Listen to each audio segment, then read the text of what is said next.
Whoa! It's me with my fingers out.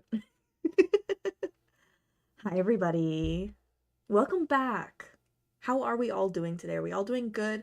Are we all enjoying? It's like a beautiful Monday here, so I feel like I want to say, are we all enjoying this beautiful Monday? But then I'm going to say that, and somebody's going to be like, actually, it's like pouring rain, and there's a thunderstorm, and then also, like, my house blew up. So it's actually not a wonderful Monday. But it's a wonderful Monday for me. Um, the sun is out. It is warm. It's my mom's birthday. I just got done hanging out with my mom for her birthday. I voted. I cashed a check for some work I did for a company last month, so I have money in my bank account. Life is beautiful. Life is beautiful. Everything is good. For some reason, my camera keeps zooming out, but that's fine. There we go. Baby girl. Baby girl, I need you here. I don't need you back here. I need you here. I need you here so we can focus on what we're working on today. It's been a very busy day. I got home about 15 minutes ago, which is crazy because it usually takes me like 30 minutes to prep for stream. So I was like speed running stream prep to get everything ready for right now. But luckily, we're not up to anything too crazy today. We're making stuff. I love to make things. We're bedazzling Chappell today. Chappell, my God, what a girl. She has so much process about her and so many things that have been needing to get done. Here, let me actually show you guys, because last time I streamed was my first attempt at a sewing stream. It was a little bit rough. It was a little bit janky, but we are making progress. We've made crazy progress since then, and we already made crazy progress then. And there goes the camera zooming out again. Longitude. Thank you. We made crazy progress since then. So let me actually pull up some progress pics and some progress video to show it off to you.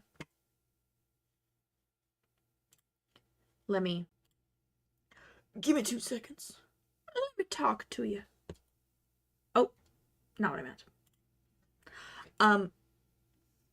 Wow, this video wants to play at like 240p. But I'm talking to myself in this video, but I'm talking to myself because I'm talking about how the boob cups are too large and I need to stuff them with things. But this is what we've got. Let me get you another video.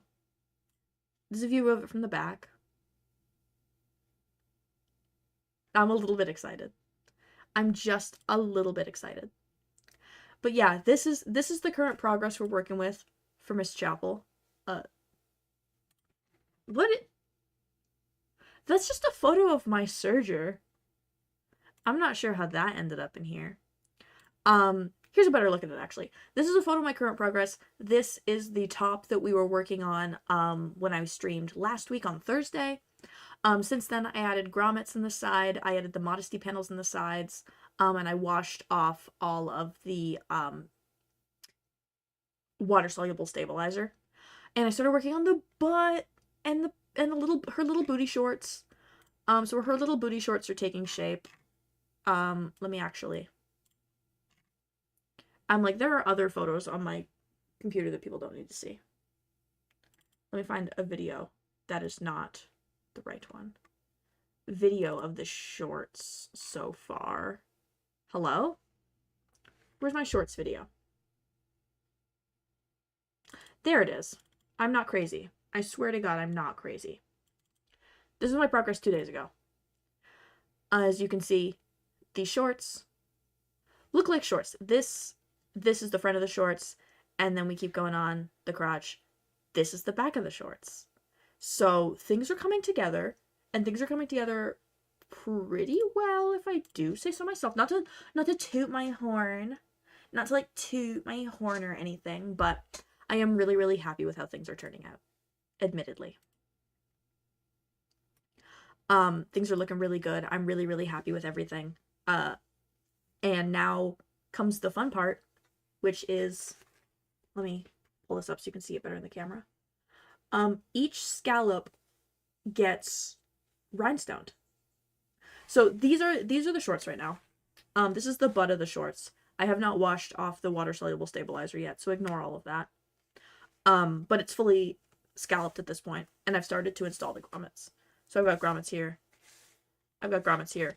There's gonna be grommets here, as well as a modesty panel, because if not, I'm showing off, like, butt cleavage? Which I'm not sure if that's a thing, but if it is, I don't want to be showing it off. No offense. No offense to anybody who wants to show off their butt cleavage. If that's, like, your prerogative, live your truth. It's not mine. My truth is not showing butt cleavage, unfortunately. I am not, the master of butt cleavage. But yeah, I finally purchased, like, some proper beading supplies. You can see here, I have a little tray that all my beads sit in now. All my beads, all my crystals. I have a bag from Michael's of 2,880 glass flatback rhinestones in size SS16.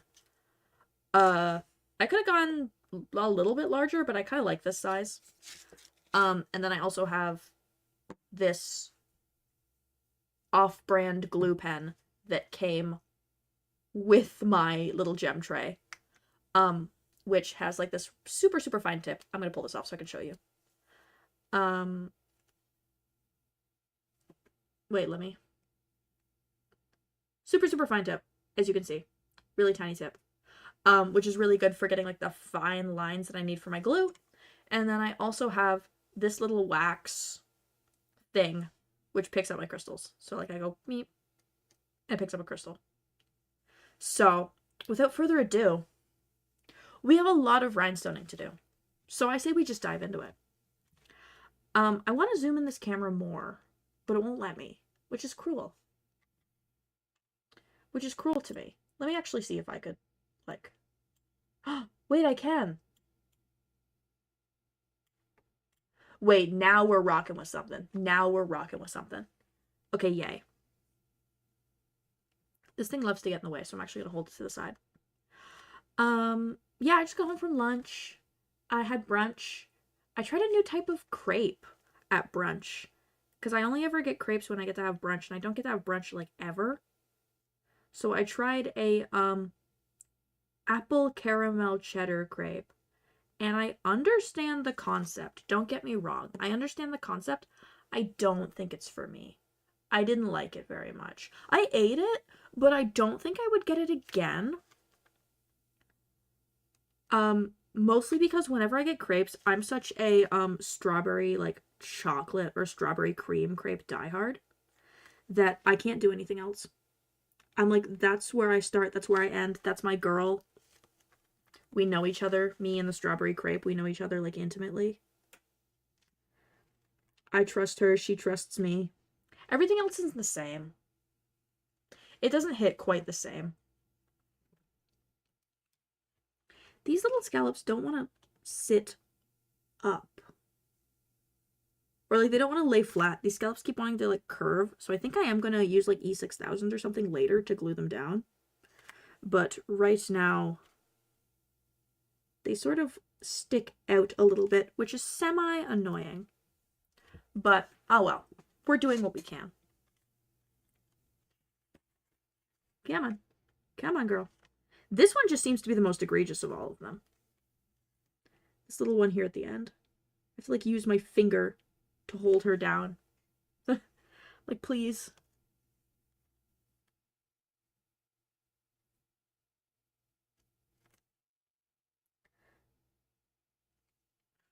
But yeah, I took my mom out for brunch.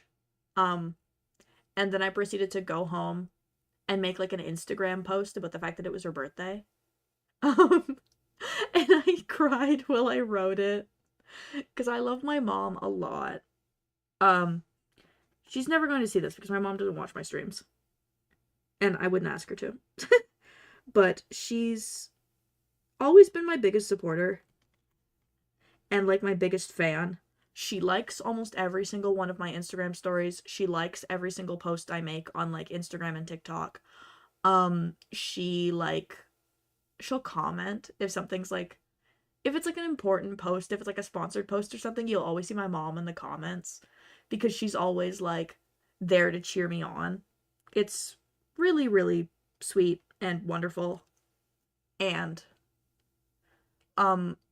she's like been both of my parents my whole life, and she's very, very cool and very, very sweet. Um, it's election day here in Canada, and I said to my mom, I said, "You voted for Carney, right?" Because my mom's already voted. I was like, "You voted for Carney, right?" Not thinking that my mom voted for like the conservative wackadoo who's running against Mark Carney, but I wanted to like check who my mom had voted for, because that's just, what you do when you're with your family. You talk to them about politics. And my mom goes, "Yeah, did you think I was going to vote against somebody who threatens the lives of my children?" Howdy, and welcome to And it the was so adventuring sweet. party. And I was like, "Oh, my mom, the ally. Abigator42. Oh my god, thank you so much for the follow in the middle of me ranting and rambling about my mom." Thank you so much. Welcome to the adventuring party. Welcome to the stream. I hope you're doing well. If you're working on anything cool, feel free to let me know, because I love when people like co-work on cool things during the stream with me. But if not, that is perfectly okay. You are not obligated to work on anything. If anything, usually when other people are doing crafting streams, it's a 50-50 bet whether I'm crafting too, or if I'm like watching them craft and using that to feel productive. Because sometimes watching other people craft makes me feel productive and will like scratch that itch in my brain to be productive. Especially on days where I like need to take a forcible day off, I'll like watch somebody else craft. Because then I feel like I've gotten work done when I really haven't. Looking at online thrifting stuff for cosplays. Ooh. I was about to say I never mess around with online thrift stores. That's not true. I'm like always on places like Depop and stuff. If I need like something super specific, I'll be on like Depop and Poshmark looking for it. I have a couple of cosplays that are made out of things that I've bought from Depop. Like my Jennifer check from like Jennifer's Body costume, her dress was one I bought off of Depop, and I felt so funny about it, because I was like, the poor girly who like sent this to me and like wrapped it in pink wrapping paper and was like, "Have so much fun with this, like it's such a cute dress," did not know I was like ripping it up and covering it in dirt and painting like a bunch of fake blood on it. And I think she would not have wrapped it up so cute and been like, "Have fun, girly," if she knew what I was doing with it. They don't need to know. They don't need to know. All they need to know is that I'm giving them like a fat stack of cash and my home address, and they're sending me a product. That's all they need to know. If I want to use that to gallivant as Bloody Murder Girl from the, 2000s cult horror classic Jennifer's Body, that's up to me. That's my prerogative.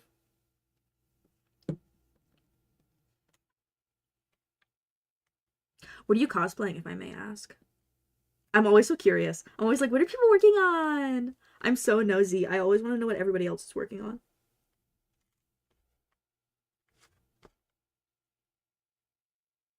Because I'm working on Orpheus! Yes!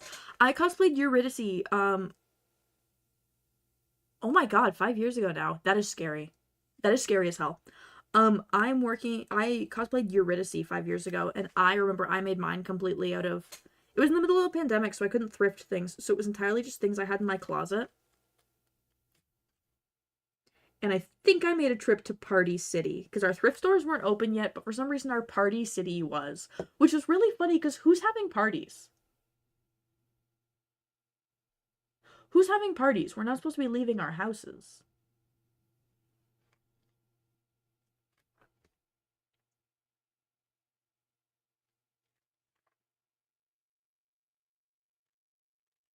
Oh, I took off some of that glue with my finger by accident. Love your theater cosplay, so I know you'd appreciate it. Oh my god, thank you. Garbage Raccoon on YouTube says, "Hi. Hi, Garbage Raccoon. Are you working on anything fun?" I always love to ask people if they're working on anything fun or if they're just like hanging out. I need to do more theater costumes. I say that all the time, but I truly need to. I just never know who. I want to make Phantom costumes. I've been saying that for years. I wanted to make Christine's Star Princess gown and the wishing gown from Phantom of the Opera. But they're both such complex garments that I know would be expensive to make and hard to store, because they're both like big dresses in their own rights, that I'm like, I don't know if I have the room to make them. And I felt like that for the past half decade. I've been like, oh no, I don't have the room. Because Star Princess is like a giant tulle skirt, and then the wishing gown is like a dress with like a hoop skirt and everything. I want to make the masquerade dress. We, you and me and this, you and me and the Star Princess, you and me, you and me. We're shaking hands. We're shaking hands. I'm crocheting leggy frogs. I love that. I love that. I miss crochet. I miss crochet so bad. I used to crochet when I was like 10. And I never made anything like cool with it. I always wanted to make like the amigurumi like little plush stuff, and I never did. I would make squares. I never crocheted anything cool. I always would make squares. I would like crochet squares. That was my thing. I was never up to anything crazy. But yeah, the problem is phantom dresses, they take a lot of space to store. Like I have my masquerade Meg cosplay that is sitting at my parents' house right now. And it needs a remake. But even so, it was so many layers that it's like hard to store because that one is it's a petticoat and overskirt, a fake like one of those like fake collar undershirts, a vest, a jacket, wrist cuffs, gloves, a jabot, leggings, and boots. I think there's something else that I'm not remembering. But it was a lot of layers. Plus like wig and makeup and stuff. So that costume's like a beast to store, and that costume doesn't even take up that much space. It's just a lot of pieces. I crocheted the Harry Styles cardigan twice now. It's so cool. Oh my god. I remember when everybody was crocheting the Harry Styles cardigan, and I kept being like, I want you. Because I love a good cardigan. I'm not wearing one today, but usually if I'm like on stream or I'm like sitting down here in the basement, I am wearing a cardigan.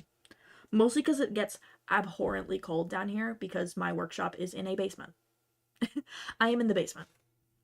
I take up about half of the basement in our house. The people who used to live here, this was like their man cave. It is now my workshop. And then we also have like the laundry room and storage and the furnace and like a bathroom down here. But everything that isn't those things is my workshop.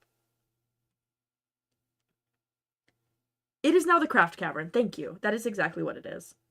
I really want a neon sign for down here. That's my toxic trait. I almost got a neon sign sponsorship and it fell apart at the last second. And I was so excited to get a neon sign with like Cos Payton on it. And I was so mad when it fell apart. I was like, no. But to be fair, it was a bad sponsorship. They didn't even want to pay for the entire price of the neon sign, but they wanted me to make 3 different videos promoting it. And I was like, and you can't pay for it?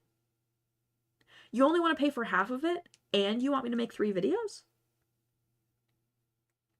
So that's why it fell apart, because they wanted me to spend money to promote their product. And I was like, that's not how that works, unfortunately. So, all this to say, if there's any neon sign companies out there who want to sponsor me, I want a neon sign that looks like a seam ripper. Can you, wait, can I put my arm in here? Can you guys tell I like seam rippers? Can you guys tell I like seam rippers? Can you tell I like seam rippers? The seam ripper is my favorite craft tool. And I think it's such a quintessential, easy symbolic thing to show off like my love for sewing if I have like a seam ripper. Guys, I have a feeling they like seam rippers. Just a little bit. It's so funny. Most people like hate ripping a seam. I get so excited about it. I'm like, yay! Especially if I have like my trusty, tried and true, like really sharp seam ripper. It's so fun. The only part that's annoying is like picking out all the threads after. Like, I understand when people get annoyed for that. But like the actual ripping the seam process is so satisfying to me. I love it. I love it. Sorry, that was the wrong pronouns, isn't it? It's okay. It's okay. I expect people to get my pronouns wrong when I'm using Zanirith as a VTuber because Zanirith is like a bright pink femme lesbian, and I am currently wearing a Green Day shirt and I have a mullet. Like, we're about as far apart as two people can be. So I understand that people see Zenirith and they're like, oh, woman. They're like, oh, girly pop. Because Zenirith is girly pop. I'm just not. Avatar got the jiggle physics, respectively. What? What are you talking about? What? What are you talking about? That's my favorite part about her. Wait, let me pull her up. She's got stomach and thigh jiggle physics too, which I love. I love when my rigger Bunchata was like, I'm gonna give her tummy physics, by the way. I was like, please? Please? Please? Please? She's such a darling to me. Zenirith is such a darling to me. All her little details, all her little physics, her silly faces. Um, I've been working with Bunchata for about 2 years to get Zenirith done. Because Bunchata did both the art and the rigging for Zenirith. And I had an old Zenirith model before, that I made myself with the help of my friend Soru Nort, who did the art and then I did the rigging. But Bunchata was always like a dream rigger to me because I was always really inspired by her work. And then she like had made a post where she was like, I really want to rig a model with a cowboy hat. And I was like, you do now. And that's how we ended up working together, and I'm so happy with Zenirith. I think she's so cute. She's such a darling to me. And I love being able to VTube on streams. I think it's so fun. Cause like you can't see my face otherwise, especially if I'm doing like a stream like this. Or if I'm like patterning. I'm not showing my face because when I'm patterning, I'm like double chinned up, wrapped in a blanket. Like I'm not something you want to watch while you stream. However, and I don't know if I'm going to implement this, I want to make I've been thinking about making a redeem for stream called Fit Check, which anytime I'm VTubing, you can redeem Fit Check, and I'm required to turn on my webcam and show you how busted I look. Because most of the time, if the VTuber's on, I am double chin blanket time.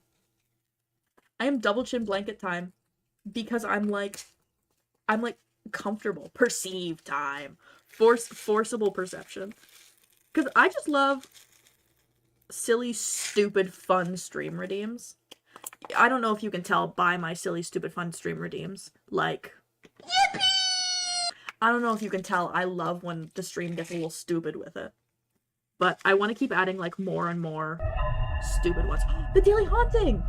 Your first Daily Haunting! Katie Harley... The Daily Hauntings are all cursed photos of me, for context. There's about 30 of them. But for some reason, Katie Harley specifically is the most common one that I've seen show up, which is very strange. Katie Harley, she just wants to be seen. I threw up!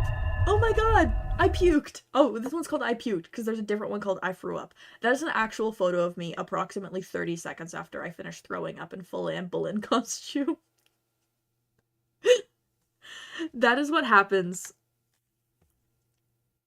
when, so for some reason, Eric! That's my cat. That's my cat. That was the second convention in a row where at the convention I ended up getting sick and throwing up because I got like motion sick. And I've now learned there were two factors. One, I was taking the subway into the convention both times. I was taking like the train and I got motion sick on the train.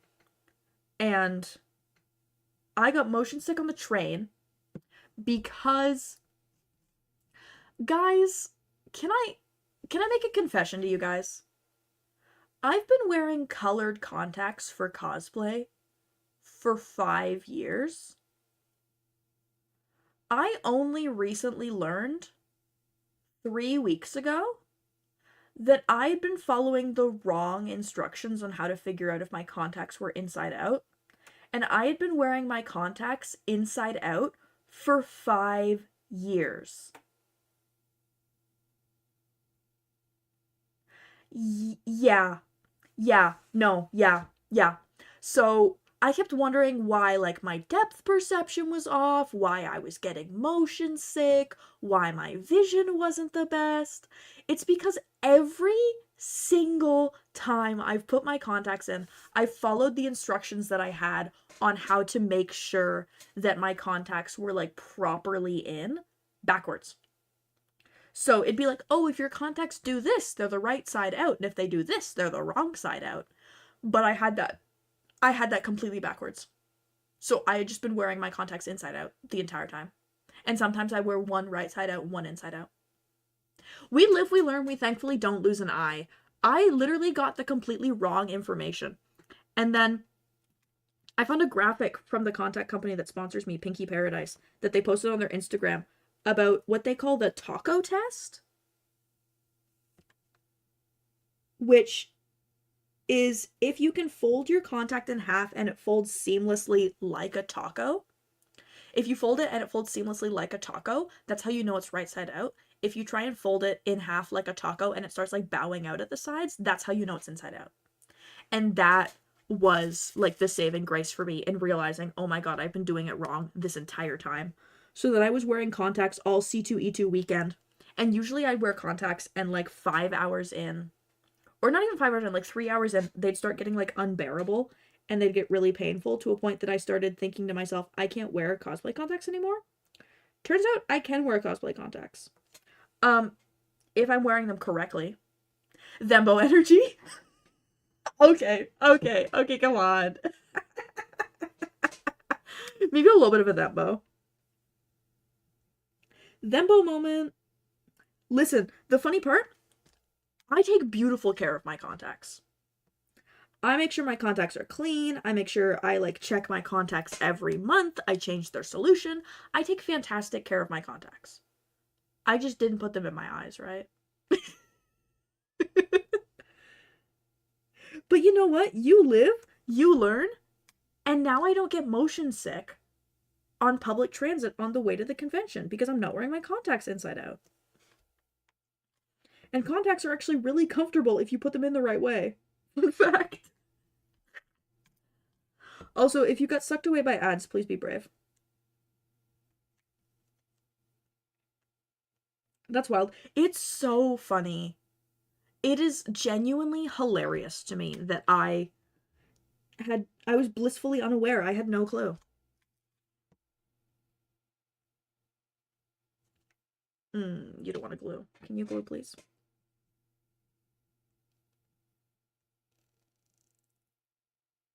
There we go. Little glue dab. I'm glad you can laugh about it. I laugh about everything. Every time I throw up in cosplay, it becomes funny to me. That's why there are like 2 different photos in the haunted images specifically of me after I throw up, because every time I throw up in cosplay, I take a photo of myself because I immediately think it's funny. Because usually I finish throwing up and I feel fine. Like I just need to throw up and then I'm fine. It's happened every single time and I find it hysterical. I find it so funny. Because what is funnier than being in the middle of Toronto's busiest train station and you look over and there is Princess Rapunzel like puking up their guts? Like that's funny. You can't tell me that's not funny. We finished a row of bedazzles. Yay! I think this looks so cute, you guys. I knew it would look cute. Been there, done that, not Rapunzel though. Weed. Thank you, Abigator. I think this looks so cute. I think it's so worth the effort to bedazzle these, because this is what they do in the actual costume. And I'm trying to make this as close to accurate to the actual outfit as I can. And so far, so good, I think. I'm gonna flip this butt out. There we go. Okay. Okay. My headphones are on weird, but we have to persevere. Oh, that's why. I'm sitting here, I'm like, why are my headphones hurting my ears? I'm still wearing earrings. I should take those out. It probably would hurt less if I did that, huh? Offers these to you. Hey, you want these? Hey guys, you want these? They're, little swords. Wait. Little swords. And they have little red gems at the bottom. It's the contacts all over again. I will just be like, wow, something's sensorily wrong and I can't figure out what it is. And it's like the most obvious thing in the world.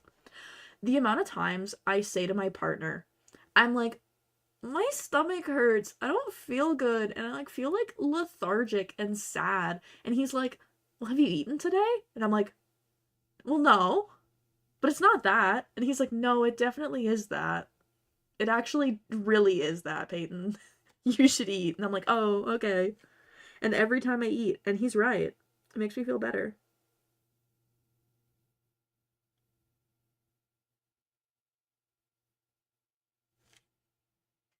I've stopped wearing contacts for cosplay because too uncomfy slash overstim. That's real. The weekend I wore Anne Boleyn at Broadway Con, where that photo of me throwing up comes from. I threw up on the first day of the con, and I was wearing Boleyn for the next 2 days of the con, and I just decided I was giving up on wearing contacts the rest of the weekend, and I just wore my glasses. Um, Contacts are scary, though. I only the problem with me wearing cosplay contacts is I will wear them essentially only for conventions or if I'm doing like a really involved photo shoot where having my vision is important to me because I can't see without my glasses. So I specifically get prescription contacts so I can see, and I just get them in like colors so that I can also look cute. I wear blue eye contacts a lot because a lot of my characters just have blue eyes. And I buy these contacts that make my eyes like a scary level of like natural blue. And they're so funny. They give me scary blue eyes. I'm like that meme where it's like, get him colored contacts, except it's take off the colored contacts. But like I am all for wearing what makes you the most comfortable in cosplay. And I specifically hated wearing contacts because me specifically, it would take me every morning like 20-25 minutes to get into my contacts because I was so bad at putting them in. And then all of a sudden at C2E2. At C2E2 like 3 weeks ago, I like unlocked a new part of my brain. Like I locked in. And I unlocked like a new part of my brain that made me be able to put in my contacts first try and take them out first try, when usually it would take me 8, 9, 10 tries maybe. So I felt like I could fight God all weekend because I was like taking in and out my contacts like nobody's business. And I was like, where did this come from? Where did this skill come from? When did I learn this?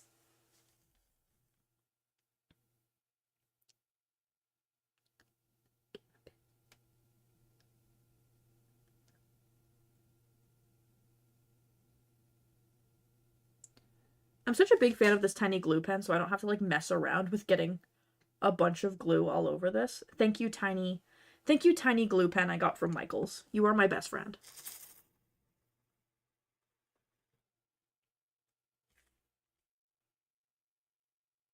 I love when I get to wear my glasses with cosplays though, because then I'm like, oh, peace and joy. I can see without my glasses, but I get the worst headaches. That's real. I can't see without my glasses, but when I don't have my glasses on and I'm like walking around, I get headaches. Um, oh my god, wait, speaking of glasses, I have another story about C2E2. C2E2 was the con where everything happened. And some of the stuff I like straight up didn't talk about, which I think is really funny because I should really tell these stories. I was filming a transition video for Rhea Ripley. Of like me before I got into cosplay. And I was doing this thing where it was like I reeled back and then the transition was like I punched the camera. And when I went to go fake punch the camera, my hand clipped the side of my head and sent my glasses flying off my face onto the floor where my glasses proceeded to break. I temporarily glued them back together with eyelash glue and they were able to survive me the weekend. And then I went home and I tried to super glue them together, but the super glue is not working either. So I'm currently wearing one of my backup pairs of glasses and I kind of hate them, but we're vibing. Oh no, at least it wasn't by one of the fountains, right? Luckily it was in my hotel room. It was in my hotel room before I even started getting ready for the day. And so I was like, oh, okay, so that's the kind of day we're having. So that's the kind of Saturday morning we're having. I was like, well, things have gone wrong. Time to put in my scary blue contacts and dress up like goth mommy. That surely will fix everything. That goth mommy cosplay will save you. I also went to C2. It was so hectic for me too. It was my first C2E2, and so many things happened just in like terms of like things that happened at the convention, things that happened in my life, etc. But then also the convention was like super hectic. People asked me, I remember I got a question in like one of my Instagram question boxes that was like, "Did I see you at XYZ panel?" And I was like, "No, you didn't. No, you didn't. I saw one panel on Sunday, and that was it. I didn't make it to any other panel because I was so busy like doing photo shoots or like hanging out with friends or getting lost. I got lost in the convention center a lot because McCormick Place where they host C2E2 is large. It's very big. So I would get lost a lot. We also explored every single aisle of the artist alley because according to C2E2 they are the biggest artist alley in North America, which is crazy. Their aisles were like double the length of like a Fan Expo Canada um artist alley aisle, and then there were 26 aisles. It was crazy. Literally same. Thought about going to the Baldur's Gate 3 panel, but that line was long. I wanted to go to like either the Baldur's Gate 3 panel or the Critical Role panel, but A, my partner Peter's not into either, and B, I knew they were gonna be crazy busy. Same with the Crown Championships. I really wanted to go to the Crown. But I got told by people, they're like, no, if you want to get a seat, you have to like line up 3 hours in advance. And I was like, oh, no, I don't think I'll do that. Thank you. Artist Alley being nuts is an international thing then, huh? Fan Expo Canada's Artist Alley, notoriously for me, is really, really bad. Because you have to go on Thursday, Friday, or Sunday. Because if you try and go Saturday, you are not able to like walk at all. I was genuinely impressed by the fact that I was able to like walk through the C2E2 artist alley because I'm so used to being packed into really skinny artist alley aisles. That's a tongue twister. Like sardines. Because that's what it's like at Fan Expo. You like don't get to walk. You essentially just get to go like stop. Stop. Stop. Like it can be painful at times.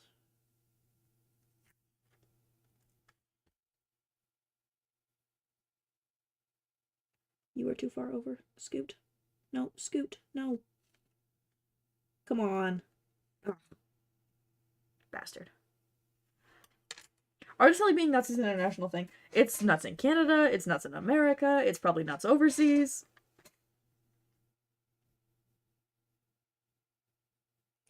I usually only ever go to conventions where it's nuts.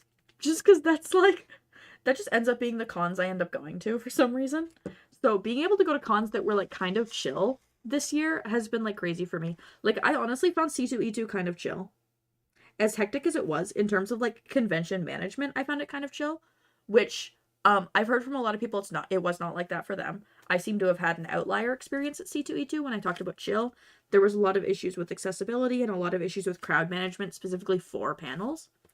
But I was very impressed by how wide the aisles were at the dealer's hall and how fast you'd get through security and stuff, which I was not used to coming from somewhere like Fan Expo Canada. And then I went to BroadwayCon, and BroadwayCon is like a very quiet convention compared to what I'm used to. So I was like chillaxing at BroadwayCon. And I was shocked at how like chill BroadwayCon was. Went to a first year local con last year, was run surprisingly well. Oh yeah, all the Dutch cons I've been to, they've been insane. We, all of us in the trenches together. My bedazzles. Is my camera Logitune? You did zoom out. That's what I thought. Oh, hot to go.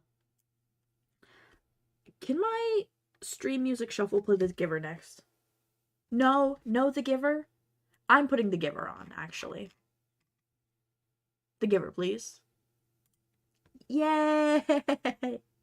The Giver! Oh my god! Who would have put that on? What a coincidence that The Giver's on.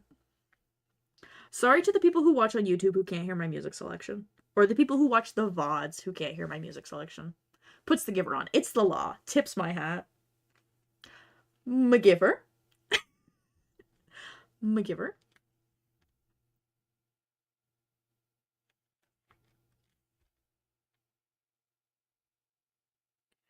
At this point, I'm like running Chapel Roan her check with the amount of times that I've put The Giver on while working on this costume. What is that? Oh, I got wax. I got wax on one of the gems. We're making good progress. Yay! Oh! Random gem in the middle of this. Get back in your home. Thank you. I love finally having a little tray to put all my gems in so I can shake them around. I can shake them around to make some of them face upwards. Because before I was pouring them out on my table and having to like individually turn them over. That was annoying. That one was not fun. It's so funny. This is my second cosplay where I've had to add rhinestones, like, ever, and I've been cosplaying for a decade. The first one was Berlin, and now I'm on Chappell, and I'm like, oh my god, this is awesome. Takes my aggression on the gems, exactly. That's me installing grommets. I've learned that I kind of love installing grommets, because you just get to take the hammer to them. It's awesome. I literally, anytime I get frustrated with this costume, I'm like, well, time to install grommets, and I just get to hit this costume with a hammer. It's awesome.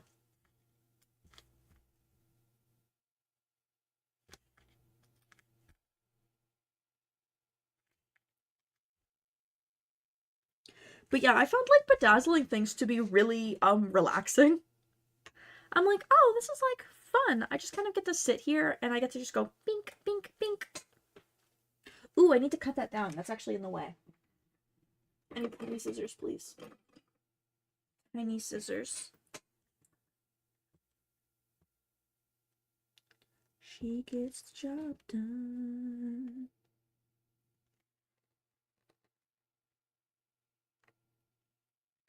There we go. There's a little bit of the water-soluble stabilizer that I use along the seam lines here. And I do not want it to get in the way of the glue.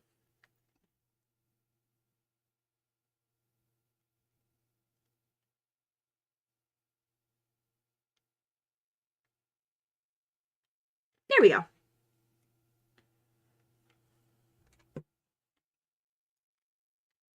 But yeah, my first bedazzling project was bedazzling the earrings and the choker bee for Berlin. And I kind of, honest to God, fell in love with adding gems to things. And now I understand why there's people who will like buy store-bought cosplays and then bedazzle the hell out of them. I'm like, oh, this is fun. This is fun. I wish I had one of those like finer tip little gem installers and not this big fat Q-tip looking thing. But it works. I didn't know.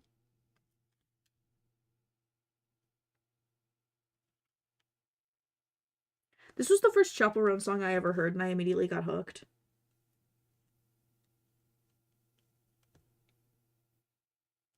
Like, she went, I heard you like magic, I got a wand and a rabbit, and I was like, oh, this girl's a lyrical genius. Shout out to the one Chappell Roan fan account that was incessant about posting clips of her on tour. And then I discovered Chappell Roan, and I think she had come to Toronto like the month prior.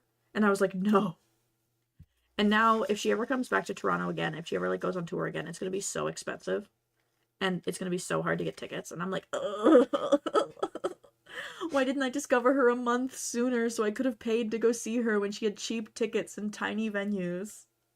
Before she blew up.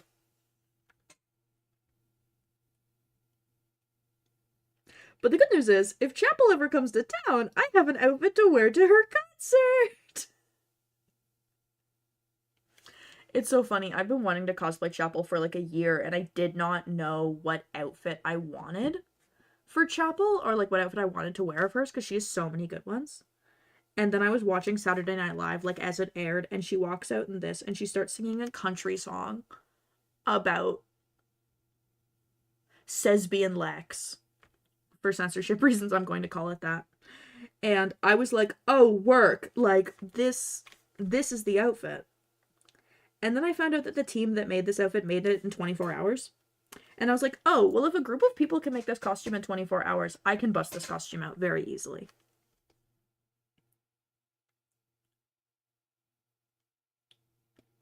And so far, it's been fun. This has been a very, very fun project to work on. I will have to pause on, like, my hyper-fixated crafting on it to be able to, like, work on some commissions this week, but I've been, like, hyper-fixated on crafting it. I'm in a Pinterest mood board for chapel looks. Hope to cosplay one day. Chapel Palooza. We just all cosplay Chapel Roan.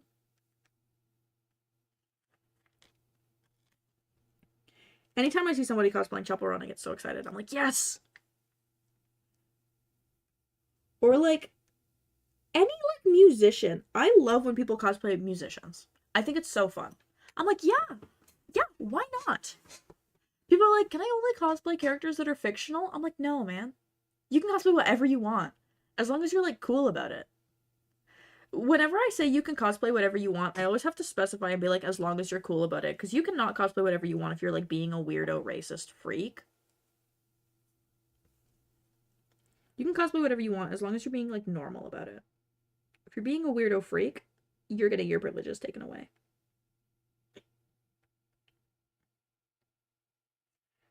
Your government's appointed czar of cosplay will come to your house and take away your privileges.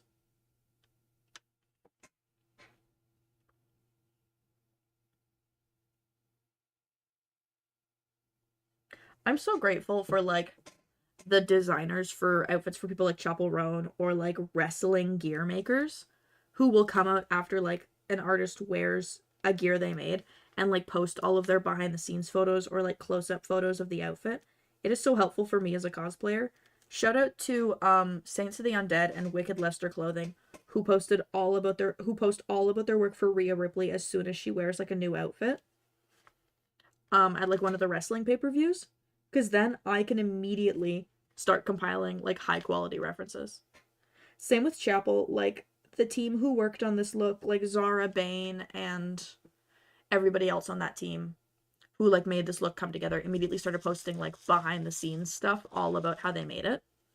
And it really helped me out figure out how to, like, pattern the different pieces, because they, like, posted work-in-progress images that included, like, the pieces flat patterned on the ground.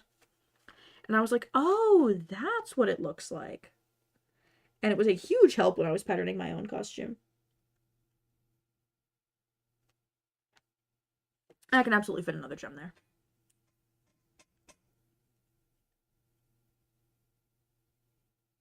Come on, just a baby. Just a baby. Little dab of glue. Oh, that's too much glue. Spread it around. There we go. Stick down there. Perfect. That did fit. Yay. The only thing is this fabric is a little bit sticky. But I think that's just because of the satin sealant I use. I think I need to use a matte one. Which, I bought satin because I was like, well, I don't want it to be too matte. I want it to have, like, a little bit of sheen to it. But this is giving glossy. This is not giving satin. Like, look at the way it shines in the light. Speaking of, I keep moving it too far away from you guys. You guys can't see very well if I put it right next to my body.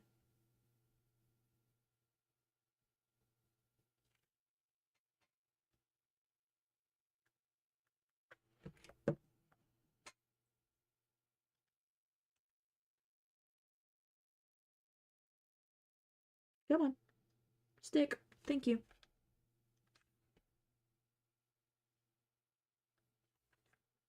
I feel like I poured out way too many gems into the little tray last time I poured out gems a couple minutes ago, and I'm already almost out of them. That's crazy.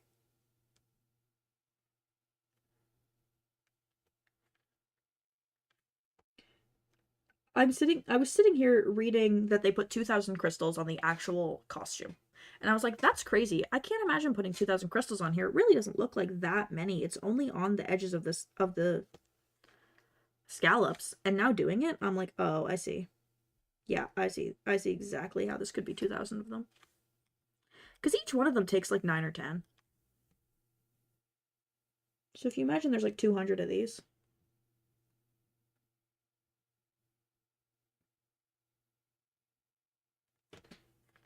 It all starts to make sense. It all starts to come together.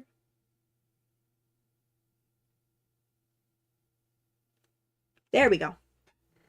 Boom.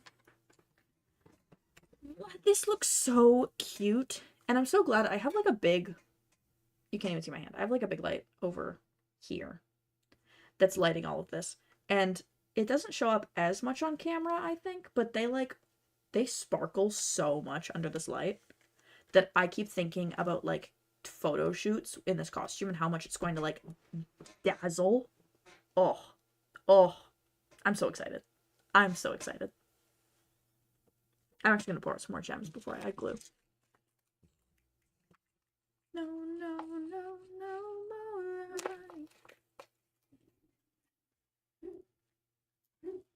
I'm so sorry for your loss. The neighbor's dog is barking. Oh yeah, my mic is picking it up. That's really funny. He will bark at anything. He's like a beautiful big white dog. He will bark at anything. He's beautiful, but by God is he stupid. Come on. There we go.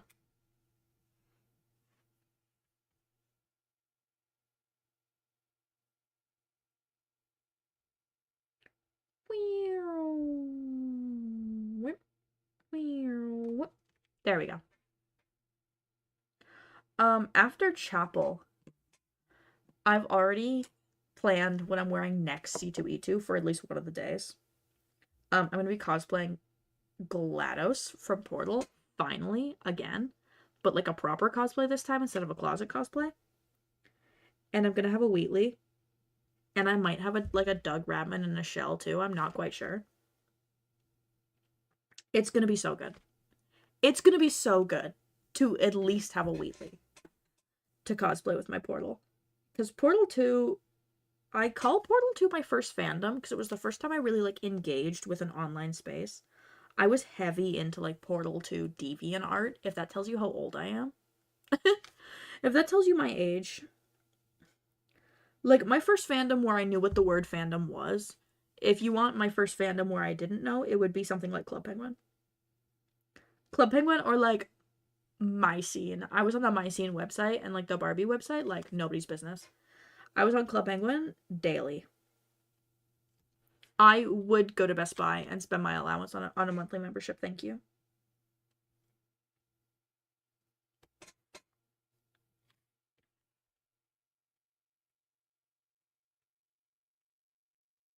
But like Portal 2 is my first fandom. It's a game that means like a lot to me. It's my favorite video game of all time. And I'm so excited to cosplay GLaDOS and have other people who are like excited about the game itself and want to cosplay with me. Oh, I'm so cheesed. I already have the design done. I already have the patterning done. I already have the fabric bought. I just need to sew it together. But I've been focusing on Chapel because I want to get Chapel done for YetiCon, which is in middle of June.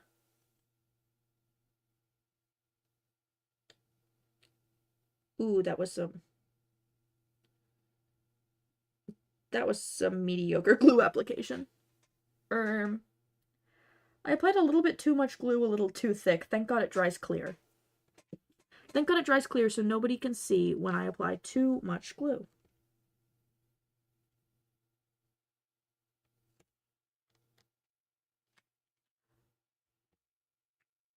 Also, welcome back from ads, Twitch Warriors. If you got any weird ads, you have to tell me what they are. Because I always get curious, because people will always be like, I got army ads. And I'm like, what about my stream screams like United States Army recruitment? I'm from Canada. Maybe that's why. They see I'm from Canada and they're like, we gotta get everybody out of here.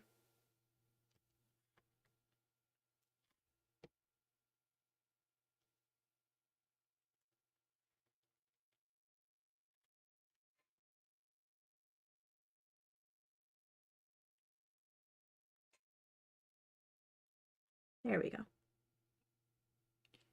One. Let's get these in. Yeah, this is way too much glue. Oops.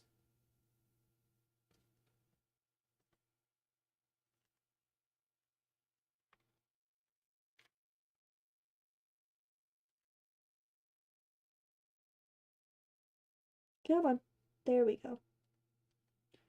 Beep, beep, beep, beep. There we go. Okay. It always takes a little bit of finagling. Not my phone being like, you have a TikTok post to post right now. Brother, I'm busy. Brother, I can't post on TikTok right now. I'm busy.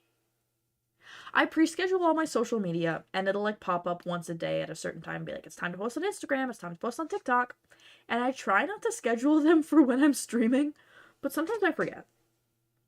And so it's like, you need to post on TikTok right now. I'm like, I don't think I will be, actually. I think I'm busy. So if I take a break at some point in stream today, check my TikTok. There might be a new post. There might be a new post while I sit on the toilet. That's the beautiful thing about when streamers go on like BRB breaks, because you know they're on the toilet. That's almost entirely why streamers will take like BRB breaks, is they're gonna go get a drink and they're gonna go to the toilet.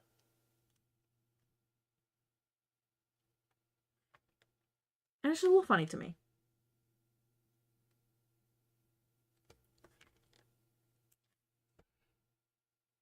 The Dazzler.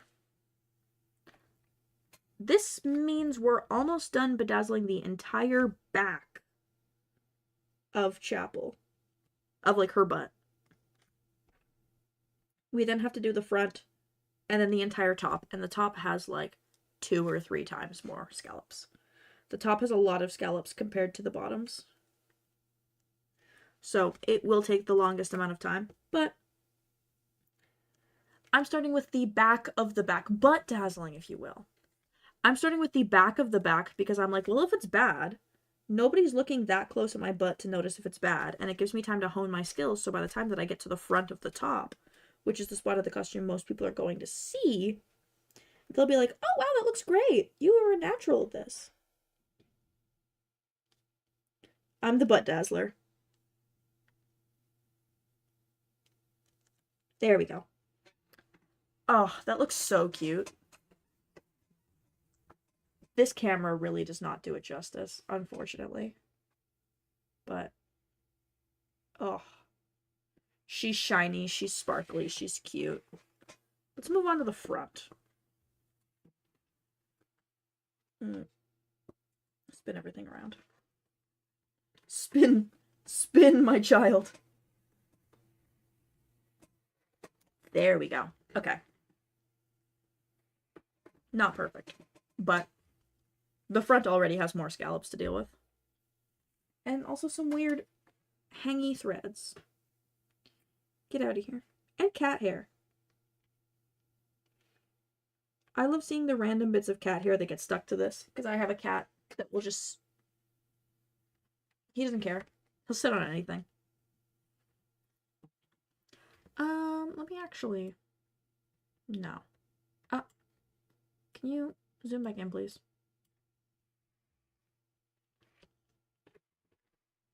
There we go. I'm trying to find the right spot for this so that you can see what I'm doing.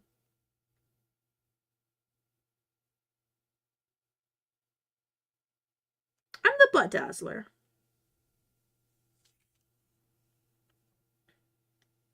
It's so funny. This is another costume of mine where I'm going to have my butt out. That's just the nature of these shorts.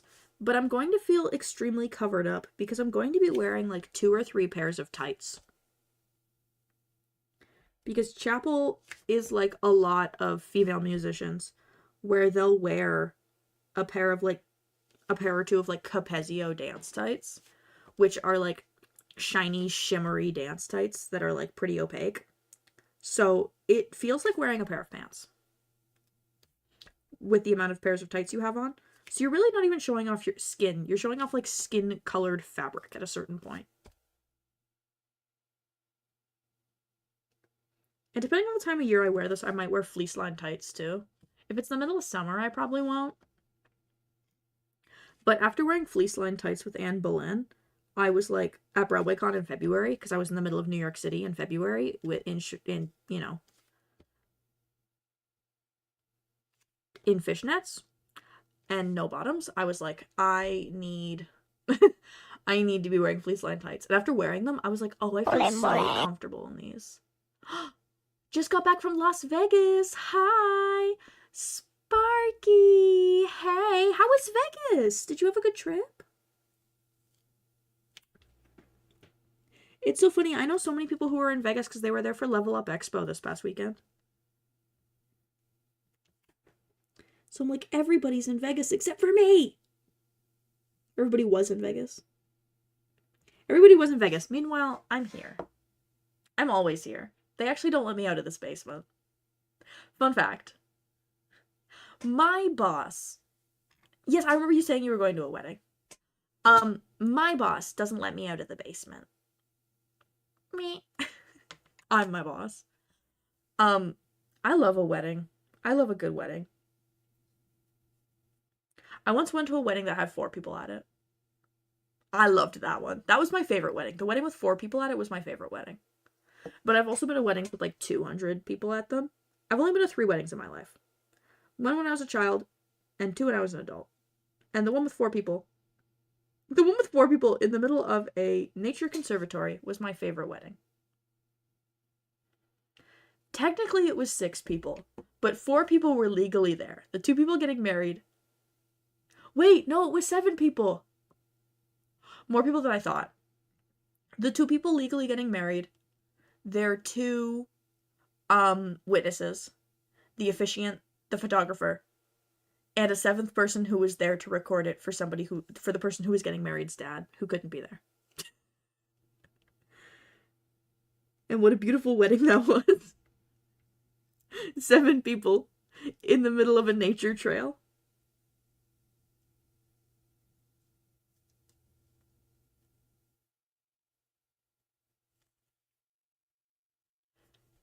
Shaky, shaky, shaky, shaky, shaky, shaky, shaky.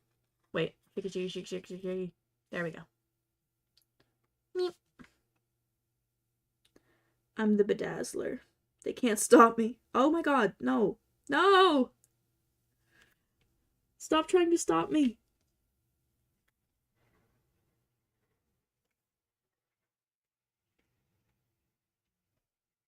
Every time I try and apply, like, too much pressure to the gems, they always end up, like, coming off. And I'm like, no, please. Please. Actually, wait, can I... Auto exposure? No. Wait.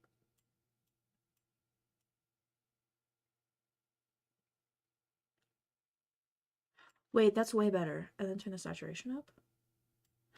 I just fixed the lighting. Let's go. I finally figured out how to, like, fine-tune this camera, which is good. Because this is, like... I think this webcam can go up to 4K or something crazy. I don't know. It's, like, a random Logitech webcam I bought.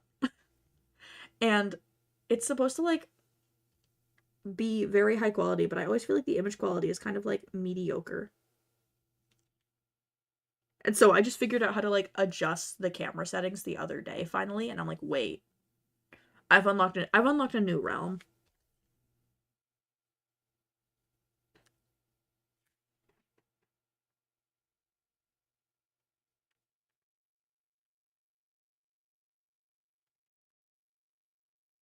Come on. There we go. Little struggle there. Little struggle there. We made it.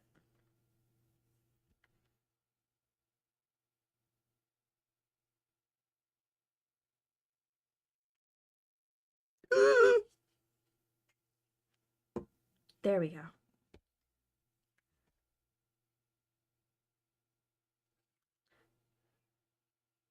I'm getting random cat hairs on my little wax thing that picks up my gems. My cat's not even down here. He just haunts. I do love when he comes down here when I stream, though, because he will sit in the other office chair across the room and just stare at me. Or he'll come by my feet and he'll start begging for attention. Which he loves to do when I'm patterning. He'll come up to me when I'm patterning and, like, start begging for attention and then beg to sit in my lap. And then when he sits in my lap, he refuses to, like, get up.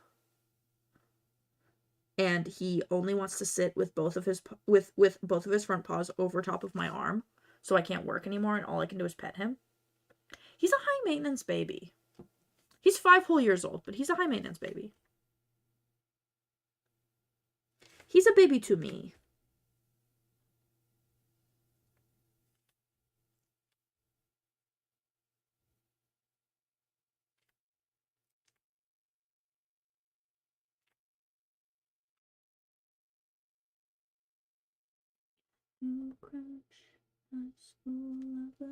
There we go. Ba-da-ba! 3 of them done. Little show off. Me. So there's 3, 7, 8, 9, 10, 11, 12, 13, 14. Oh, there's 14 per side. So I've got 3 out of 28. 3 out of 28 done on the front side of the shorts, which isn't too bad. We're an hour and 10 minutes in, and we finished the back of the shorts, so we've started on the front. That's not bad at all. We're making good time.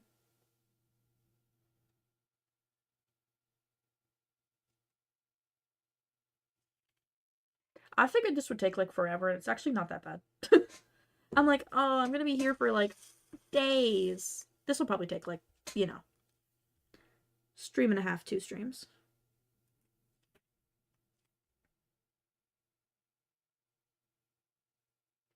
I imagine I'll probably like start taking a stab at the front of the top today, or like the start of the top today, but I doubt I'll finish it just because it's gonna take an entire stream on its own, probably.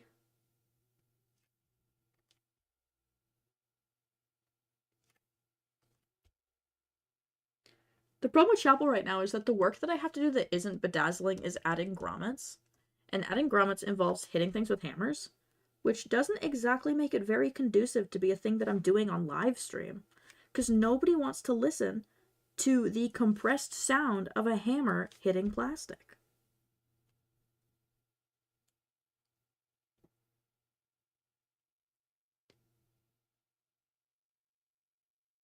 The sound of a hammer hitting something is already grating enough, and then you add in the fact that you're doing it on live stream with like the compression noises of like a camera, like a camera mic, and it's like, oh, this is actually disgusting. This actually sucks.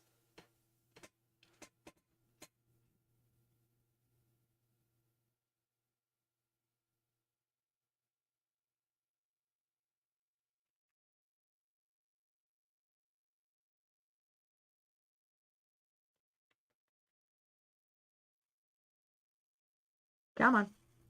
There we go. That's a little better.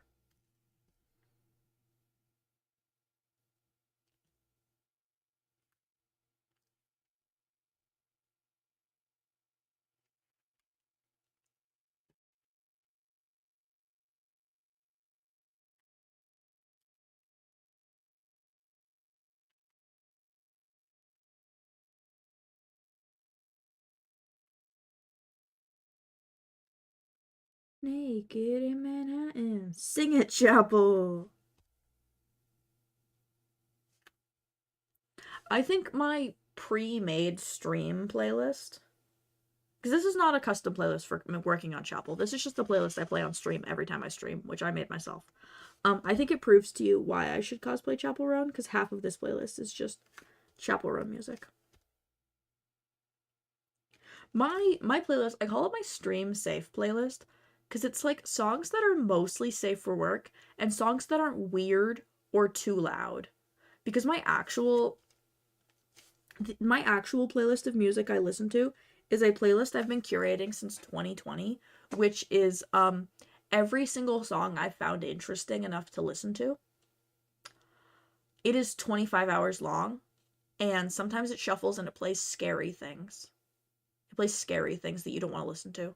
Like, half the time I'll be like listening to like Sabrina Carpenter, and then the next song will start playing, and it's like This Jesus Must Die from the live production of Jesus Christ Superstar that they aired on NBC in 2018. And it's like, nobody except for me wants to listen to that. That makes me sound crazy. That makes me sound deranged. But I got really into Jesus Christ Superstar during the early days of the pandemic. I had friends who got me into Jesus Christ Superstar, one of which is now my partner.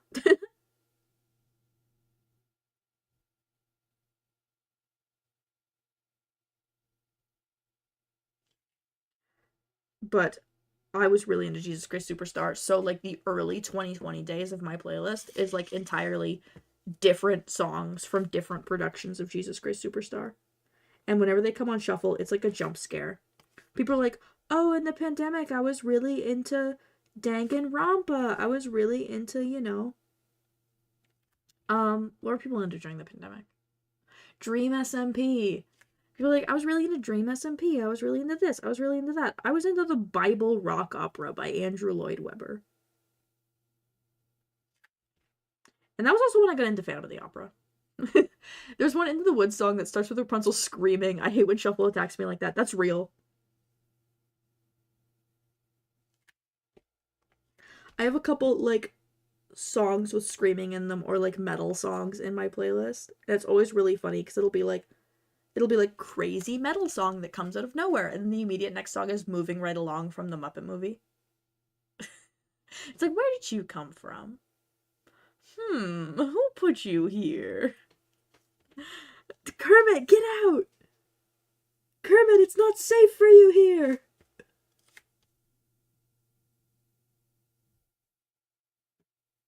Oh, come on. There we go. Boom. Oh, I love Into the Woods.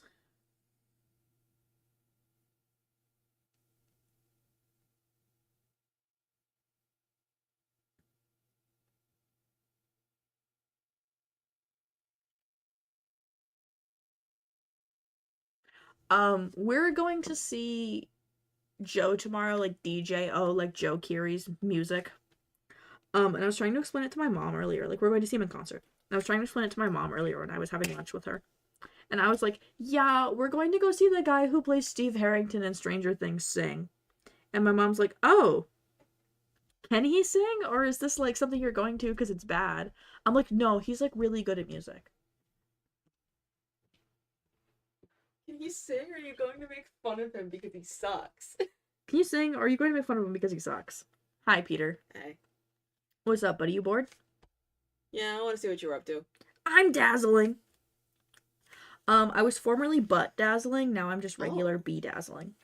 Like dazzling with your butt? Crazy. Whoa! Damn, on Twitch? Whoa, on Twitch? That's crazy. I feel like that's against the terms of service. That feels like it goes against terms of service of everything. Perhaps. Valid question for my mom. No, she was real for that. Yeah. It was like that one time my sister went to go see Shaq DJ. Shaquille O'Neal? Yeah, Shaquille O'Neal.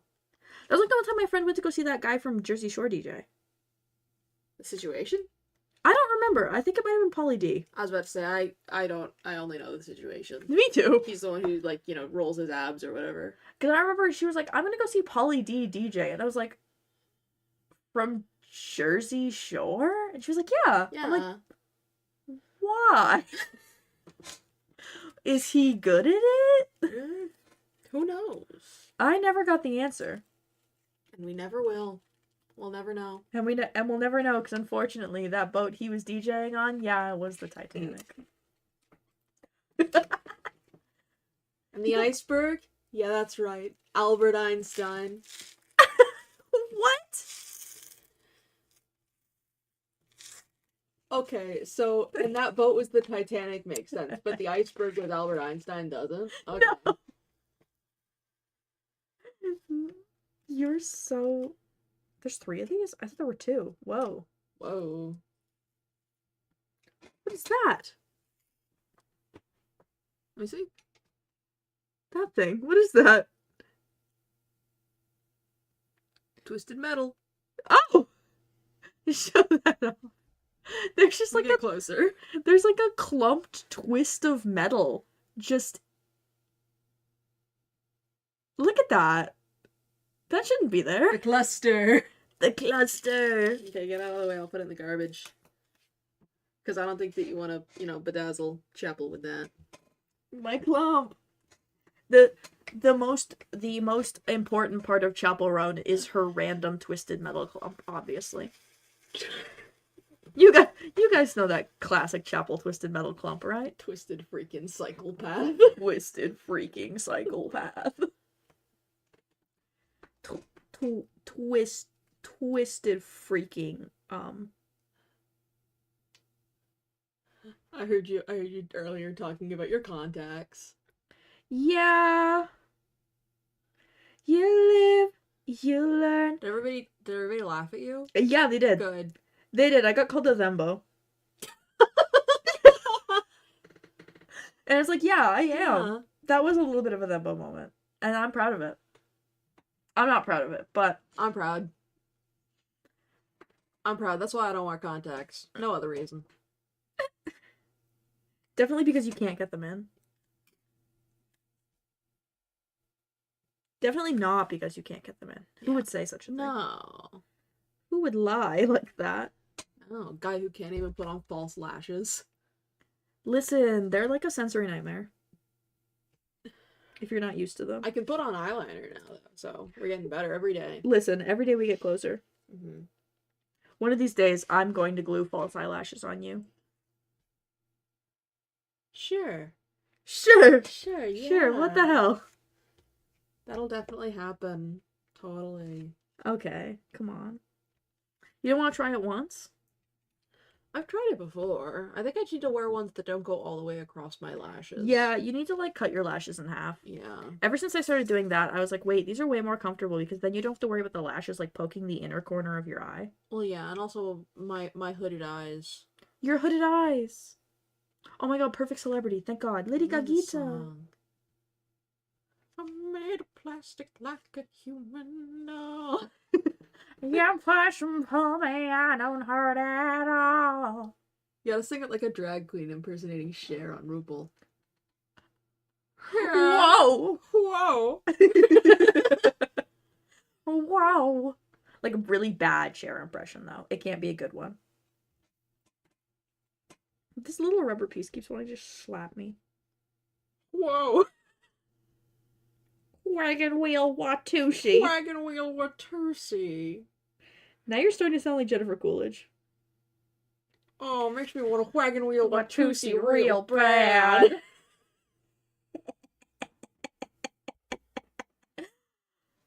Why was it the exact same thing I was thinking too?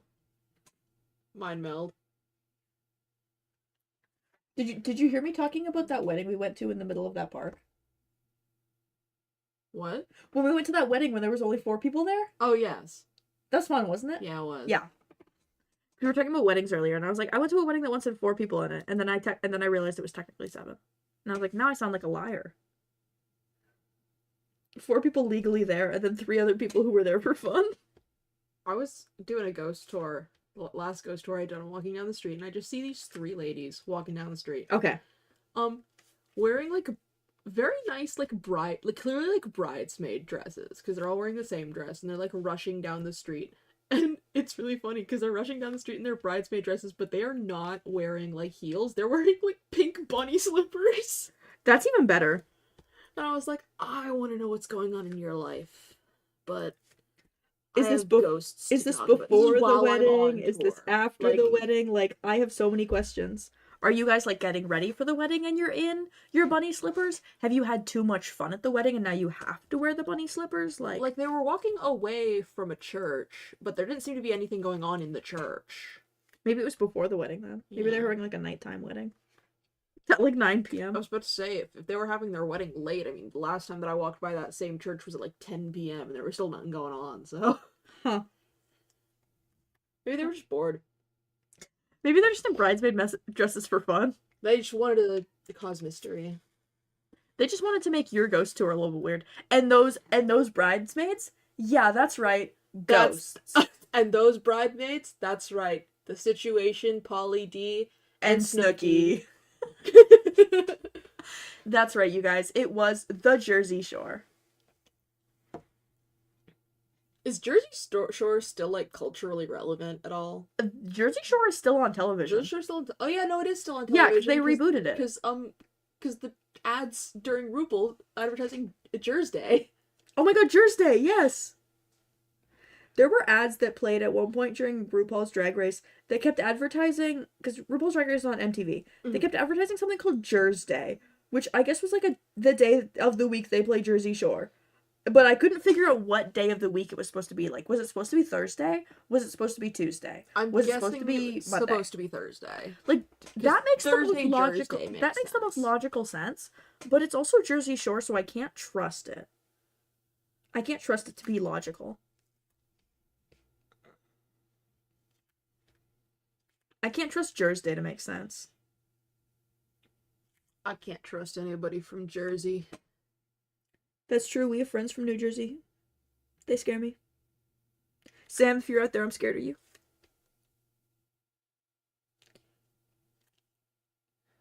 Can't trust anyone from New Jersey. You never know when they'll be in New Jersey. Can't trust anyone from New Jersey. That's where Gotham is. I'm from Florida. That's where the Batman's from. I'm from Florida, so I'm like chucking stones at my glass house right now. Your glass house has horrible cracks in it and also holes. My glass house is already like a crumpled heap on the ground. My glass house is shards. I think you said shards for a second. I was like, ew, okay. My glass house is also shards. It's Florida. Um, mods. What the scallop? Where are the moderators? You have mods? I have one mod. I think I technically have two. I have one mod. She's currently driving. I was gonna say, am I a mod? I say as if I have Um, like I use Twitch. I would make you a mod if you use Twitch. Yeah. You're like a moderator of my life. You're like when like indie VTubers are like, I have a manager, and then it turns out their manager's actually their boyfriend. And their Yeah. boyfriend is their boyfriend and also their manager. That's you. You're my manager. What do you do to manage me? You drive me places. That's true. I do drive you places.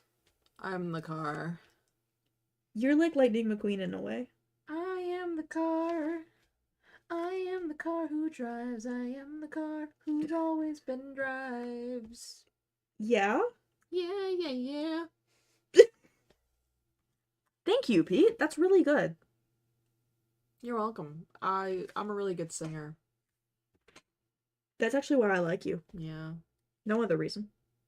That's how we met. I'm like a bird. I was like in a tree and singing and stuff. What? Yeah, I'm like a bird. I was in a tree singing and stuff. That's Like, what birds do, man. I don't know what to tell you. are you stupid? Do you not know what birds do? I'm like a bird. I was like sent by the government to like spy on you. Well, I also do that. Well, you don't even do that because you're like hired by the government. You just do it for fun. Oh yeah, no, I'm hired by other powers. My mom. I think the I'm gonna say I think Zen just picked up my face. Wait, let me be Zen. Let me be Zen. Okay. It's not working. It's not She's working. still catching me. Oh, Arr! That was so loud. I'm so sorry. Peter. This is why he's not allowed. This is why he's not allowed to VTube. Peter starts barking. Peter starts barking at the camera. He's like standing right next to me, like looming over my shoulder, trying to get the VTube thing to pick up him. Wait. No, come back. Come back. Oh, no, now it's picked up you. No, it hasn't. Yes, it has. Oh. Ah. Oh, God. Ew. Oh my god, it picked up me again. Okay, let me get out of the way. Kiss your partner on the cheek. He says, ew. Love is dead. Gross. Ew, I'm gonna get cooties. You're kissing me on the cheek. Five Nights at Freddy's by the Living Tombstone is playing, and you're Love kissing me that on the cheek. song. If only you could hear it. He was in a movie, you know. Freddy? Yeah. Really? I thought he was unemployed. No. He was in like a really good movie this one time. Trying to remember the name of it. The Substance? No. It was like a movie. Like they spent like a night at like a the Banana Splits movie, that's what it is. Willy's Wonderland. Yeah, Willy's Wonderland. Freddy was also there. He was just kinda in the background. Willy's Wonderland and Freddy.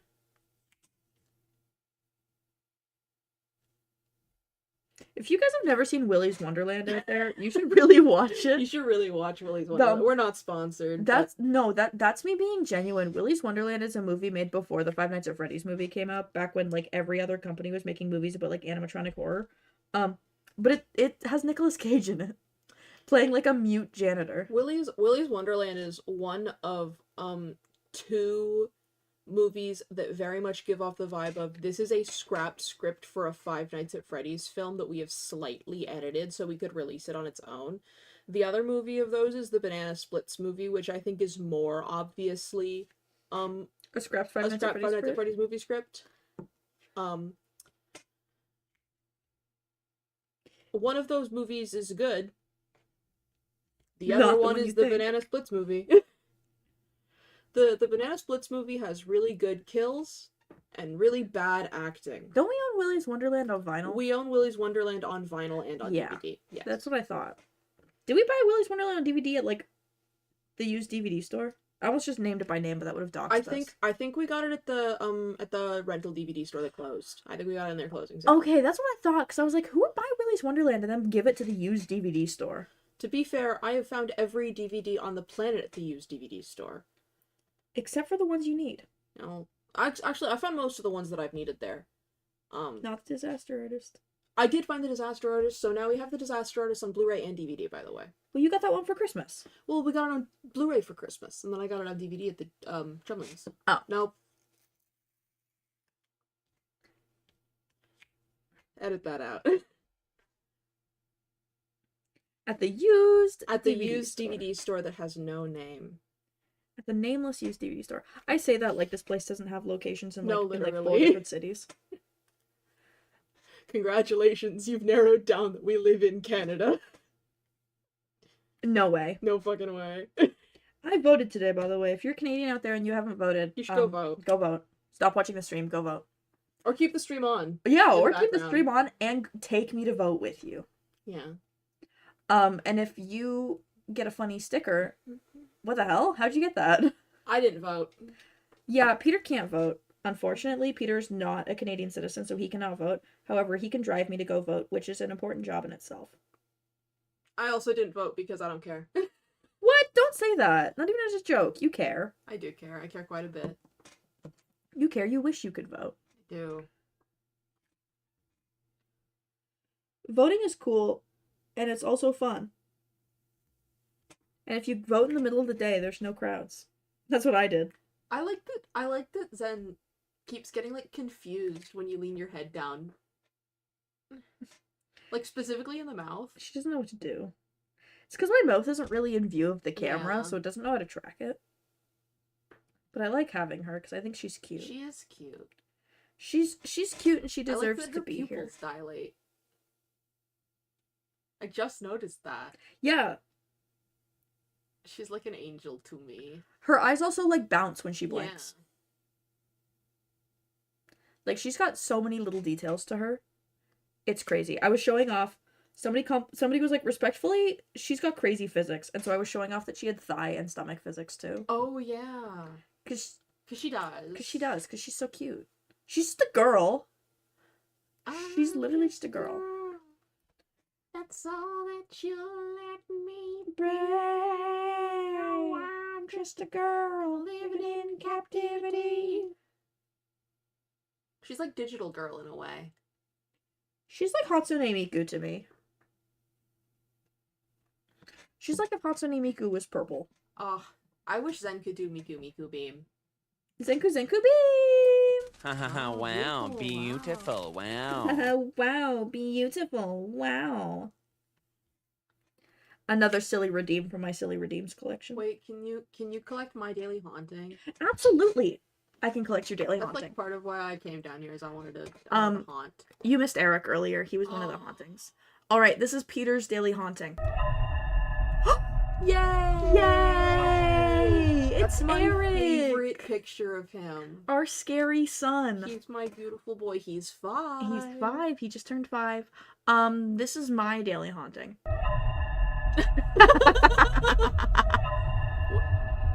Why he's sitting like that? I don't know. Wait, let's do one more? Because I cannot believe that's happened twice in a row. Okay. There we go. Five Nights at Freddy's. Together, we are FNAF.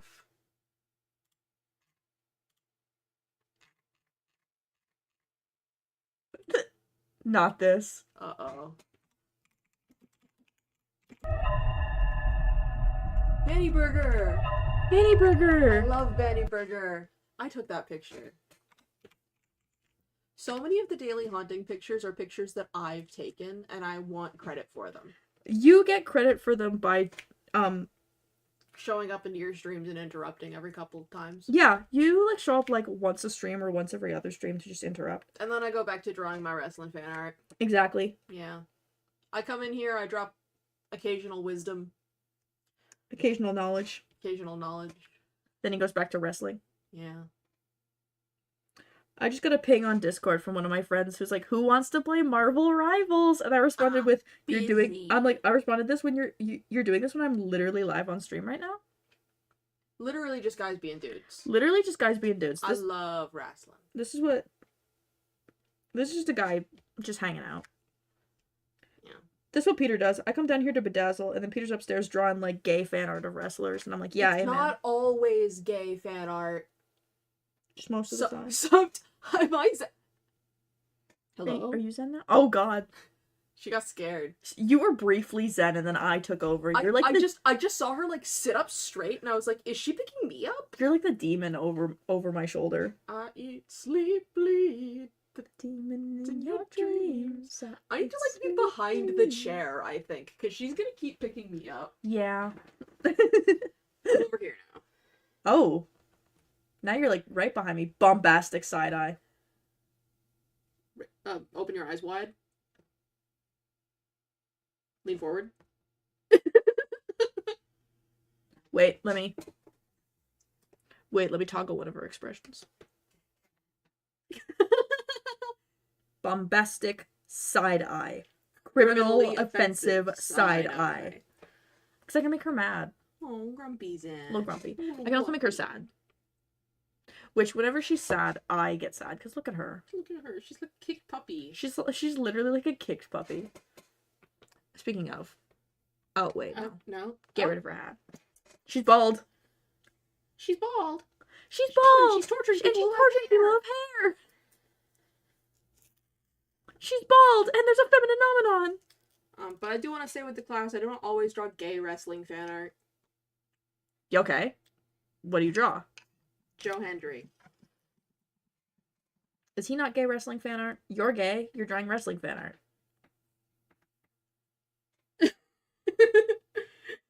You don't even have an answer for that because you know I'm right. Anyways, we finished one side of the front. Listen, that's my close personal friend now. Yeah, Joe Hendry noticed us on Twitter and said that Joe Cella was one of his favorite fan interactions ever, and it was really, really sweet. Yeah, I'm normal about it. Wrestlers are so nice. Certain wrestlers are so nice. Some of them are mean. But Joe Hendry is very Joe nice. Hendry is very nice. Joe Hendry is very nice. Give him your money. Come on. There we go. That's You got it. Yeah. marginally better. Do you want me to set... Oh, that's all connected. Never Yeah, mind. it's all connected, so I kind of can't move it away. I was gonna say, if that's like a separate piece, I could go set it on the other table, but no. Where is Eric? I thought he was upstairs with you. No. Maybe he's on the bed. Wait, let me check something. There's no pile. Yeah, but sometimes he just likes to sit on the mat. That's true.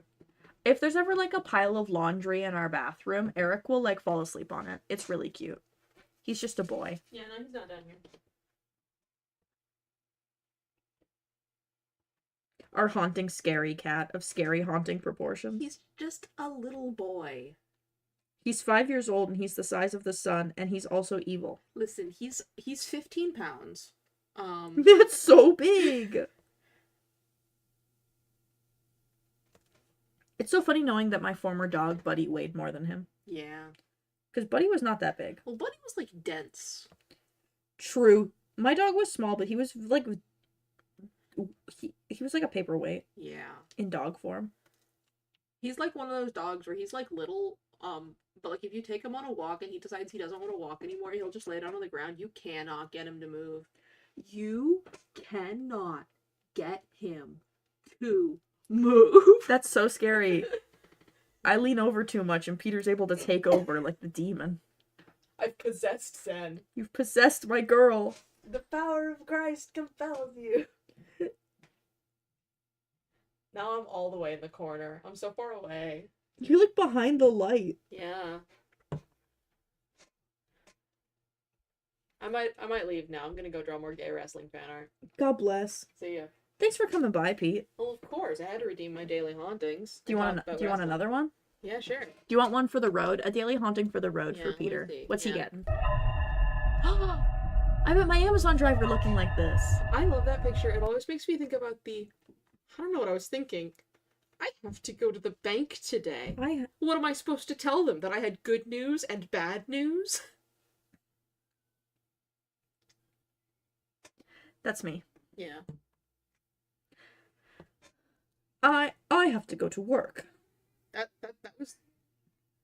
Hi, how's it going? Did you decide to fight God yet? Luckily, no. Luckily, I'm living. You were gonna fight God? Yeah. Don't worry about it.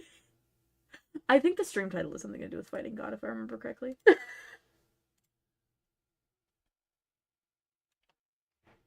Oh, Lord, give me strength. Yeah, Lord that would do it. The Lord has given me plenty of strength. It's actually not going too bad. I have the entire back of the pants done, of her little hot shorts, and then one half of the front. Her hot to go shorts. Her hot to go shorts. One half of the front is done, and now I'm starting the other half of the front. And then when I'm done this, I get to start the top, which has a lot And of then them. this is the stabilizer? That is the stabilizer, Okay, yeah. so you're gonna soak it after you do the gems? Yeah. Nice. I probably should have soaked it before I've done the gems, but oops, too late now. Yeah, I was about to say. I don't need to, like, soak it. I just No. need to, like, add water to those parts. And, like, and wipe wait. it down. Over the bedazzling, I know I would fight him personally. Honestly, it's not that bad. I always thought that bedazzling would be a lot more, like, tedious and annoying than it actually is. It's really not bad. I find it pretty relaxing, especially if I'm doing it like this where I'm on stream. Well, it's not studding. It's not studding. It doesn't hurt my fingers. So I can just kind of sit here and, like, talk. And the time passes really fast. It's not studding and it's not rug tufting. Not rug tufting. Rug tufting an entire jacket nearly drove me crazy. Oh, Leslie. Oh, Leslie, I love her. Let me pull up a picture of Leslie, actually. Yeah, so that the people can see. The people need to see Leslie, actually. Image, browse.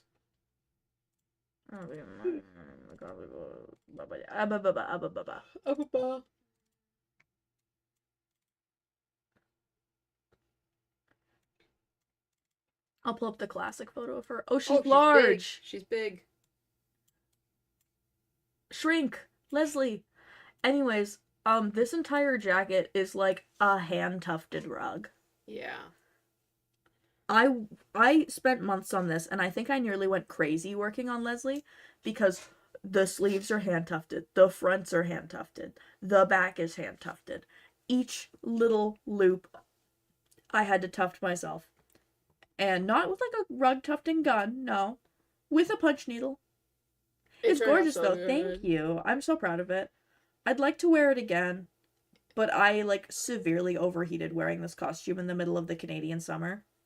So if I wear it again... It's gonna be to a colder It's gonna be...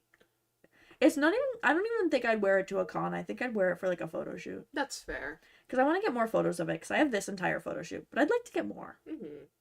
I'd like to get more. I spent a lot of time on this costume. Take pictures of that bad boy at Omega Mart. I would wear this to Omega Mart. It's okay. That was the day we were all kind of overheating a little. That is true. It was the final day of the convention. We were all kind of dying. Yeah. Me and my felt hat. Yeah, Peter was just this red guy, which means he had to wear, like, he had to wear a fleece hat covered in yarn. Yeah. Covered in, like, I think it was like 3.5 entire spools of red yarn are on that bad boy. And, like, big spools of yarn, not like, small not small spools. ones. But it's okay. I've worn it to 2 cons, and I'm sure I'll wear it to another one. Listen, Let me pull up Her a lips photo. there, you're gonna Let look me for pull up another a one? photo of you. Did he not look cute? I'm so cute. He was so cute. Alright, I gotta get back to work. Have fun, y'all. Have fun. Godspeed. Godspeed at work. Godspeed, I'm saluting you. You can't see it, but I am. Be safe. Alright. We'll I fix will your computer right I will now. also get back to work. Goodbye. I love you. I miss you. Mwah. Be safe. My friends say hi to chat for me because I told them I was live on stream right now and I couldn't play Marvel Rivals. And they're like, say hi to chat. So chat, my friend Mio says hi.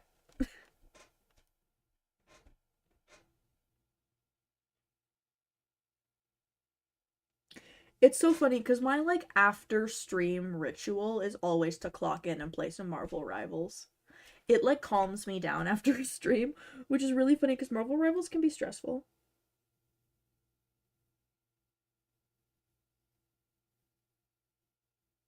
There we go.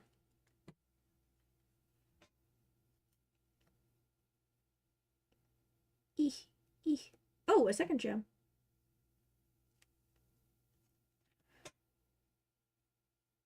I love to like finish stream and I'm like, ugh, that was so much human socialization. It's time to open up the video game where people call me slurs. I talk about it so much. I talk about getting called slurs in Marvel Rivals so much, and I feel like people may think that I'm exaggerating. I'm not. I don't go on mic or anything. I just get called slurs. Like, I'll just be doing my job, and somebody will just, like, call me a slur on voice chat or in, like, text chat, and I'm like, oh, okay. The amount of messages I have in, like, the Marvel Rivals messaging system that's like, thank you for reporting XYZ. We have muted them, is crazy. Like, what am I doing? Is it because I have a funny username? Is it because I have a silly username? And people see me and they're like, ugh, I gotta make fun of this guy for having whimsy in his heart. Most people think I'm a man, though, because of my username, which is really funny. Because my username is Costco Hot Dog. It's like Costco Hot Dog, but some of the zeros are replaced with O's. But it's like, what about Costco Hot Dog makes you go, ah, yes, man?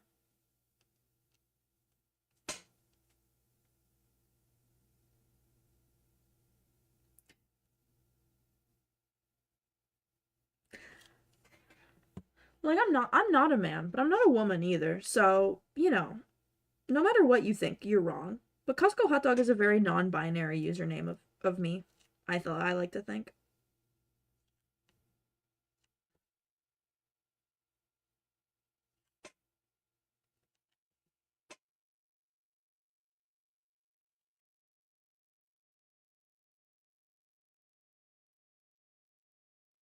Ooh, my watch keeps like sticking to the fabric.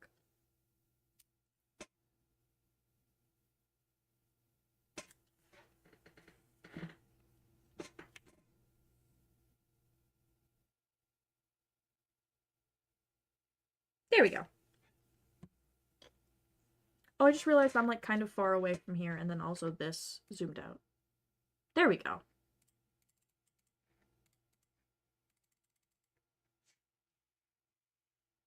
There we go. That's better. I didn't realize it had zoomed out and gone all weird.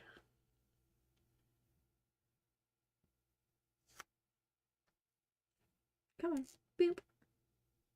Beep. Beep. Come on. Beep. No.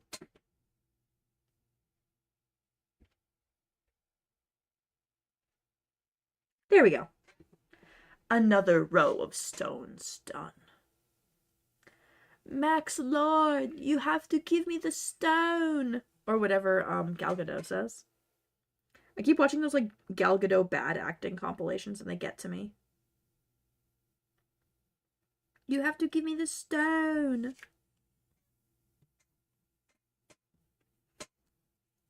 All of these are upside down. Flip, flip, flip. Thank you.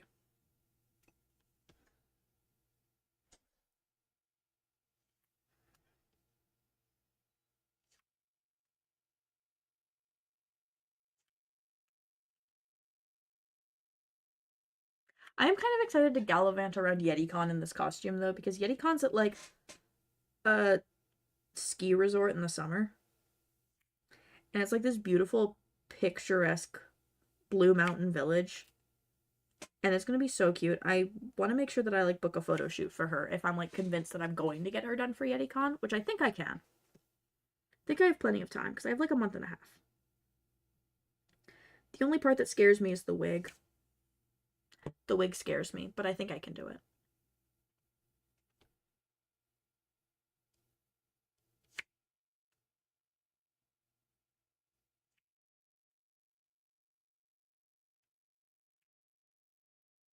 Oh, that's my watch telling me it's time to stand. I hate to tell you, watch, I'm not going to do that. So my ads were Victoria's Secret Swimwear, US Army, and Epic Universe. Yes! Epic Universe! Yes! Yes! Wonderful cosplay and stream kept me company on my almost 2-hour drive. Kimber! Hi! Did you make it back safe?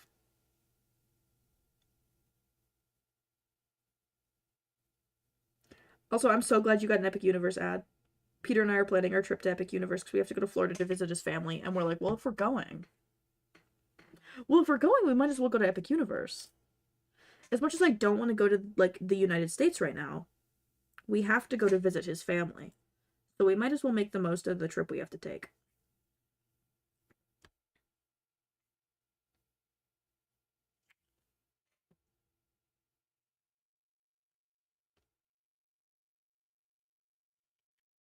So safe. Now I pick up packages. La la la. Yay! Mail! I hope it's fun mail. Just minimizing the number of times you have to visit the US. Exactly.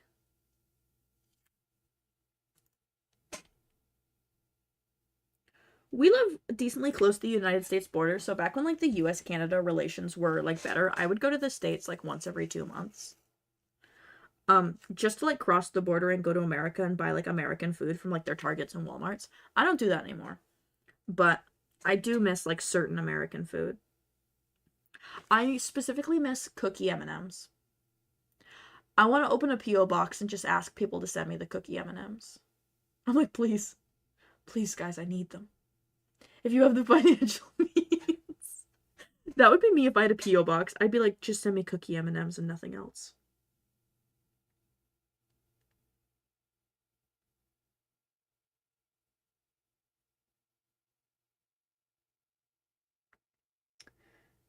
That reminds me, I should get back to that company, because I'm supposed to have a company sending me something really cool for free.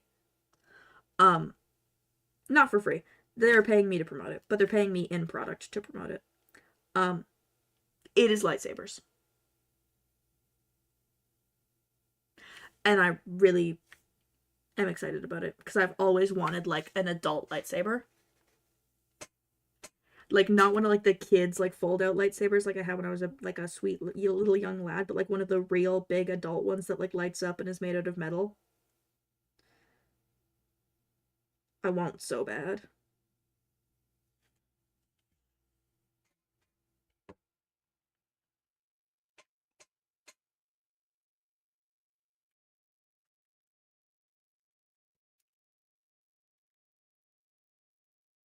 But yeah, I'm so excited to go to Epic Universe. I feel like I need to do another, like, theme park Friday stream back when I used to do theme park Fridays. Ew. Ew, ban.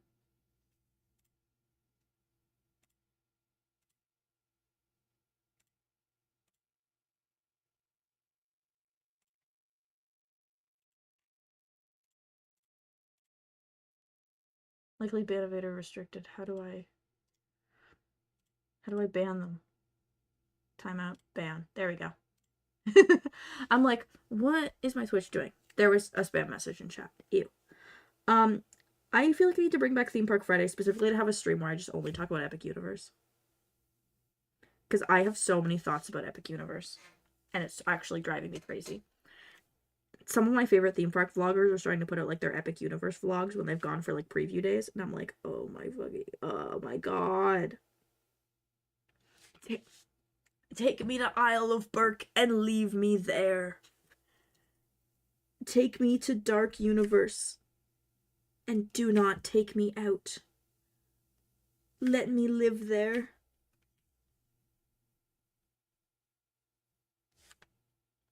I'm moving into Epic Universe, yeah. Like, I'm just gonna live there. Get get me to God's country.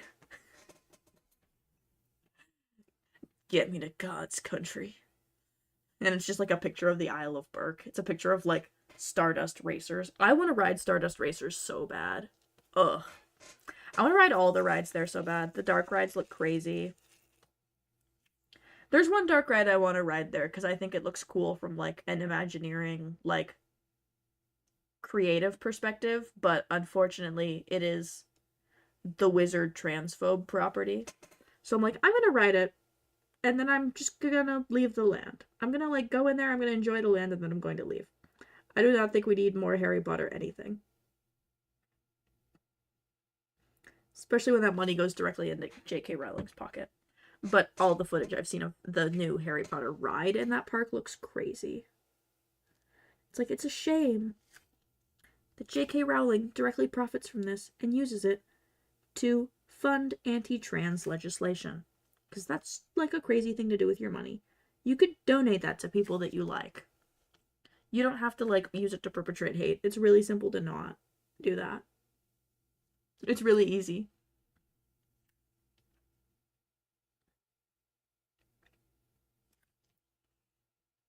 Now basic. Oh my god, it's Joe. I'm seeing him in concert tomorrow. It's gonna be really weird to see Joe in concert tomorrow. Not because like I'm a big fan of Joe Keery in Stranger Things, but specifically because I'm a big fan of his music, and also because I'm a big fan of him in the hit movie Spree, where he plays a murderous Uber driver. He plays a murderous Uber driver who's like a little silly about it. And so I'm going to see him like in the flesh tomorrow. And we have VIP tickets, so we're gonna be like pretty close to the stage. And my brain's gonna be like, oh my god, Kurt Kunkel from Spree. He's real.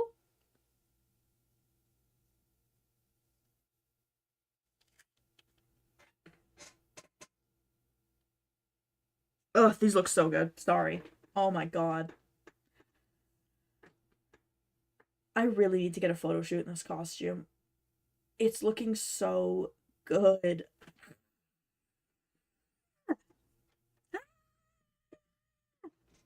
I'm normal. I'm normal about this. I'm feeling very normal and not at all weird.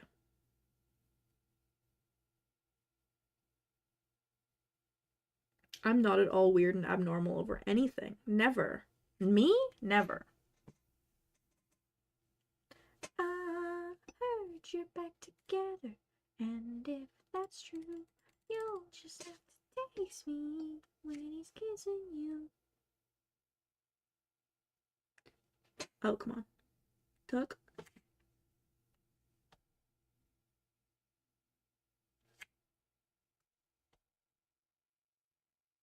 I'm running low on gems again. I feel like I keep refilling my tray and then running out of gems like 10 seconds later.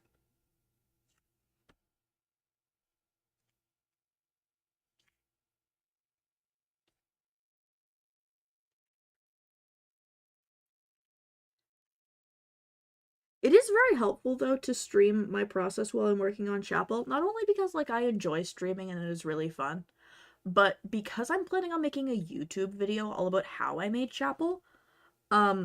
It's very helpful because this is footage I can use in the video. I'm like, oh, this will make a great time lapse. I'm like, oh man, this will make a fantastic time lapse. That's great. It's a win-win for me.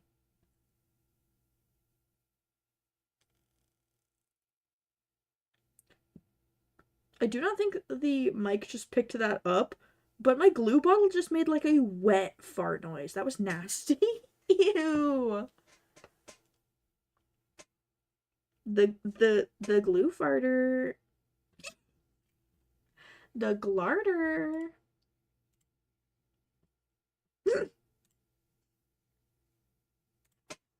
Ew. Okay, we're fine. Never mind.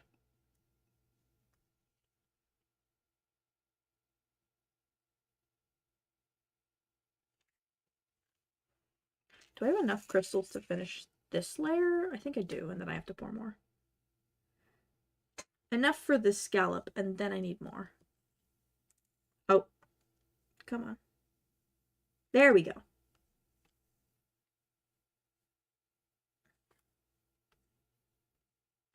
Go. Go.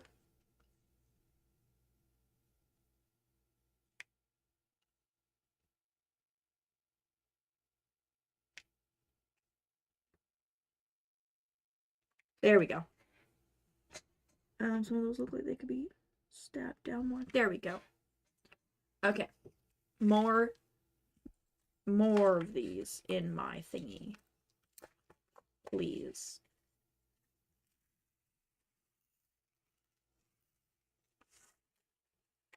Oh yeah, I've already made like a decent dent in the bag. The bag started full and now I'm all the way down to like here. So I've taken up a bit. I've taken up a bit of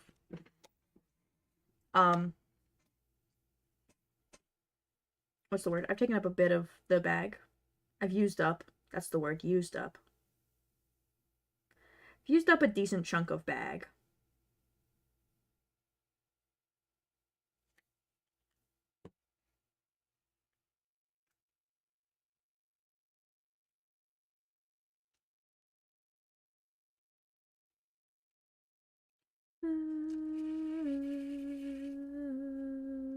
Oh my god, Green Day's on while I have my Green Day shirt on? That's crazy. Who invited them? Who invited Green Day to this stream?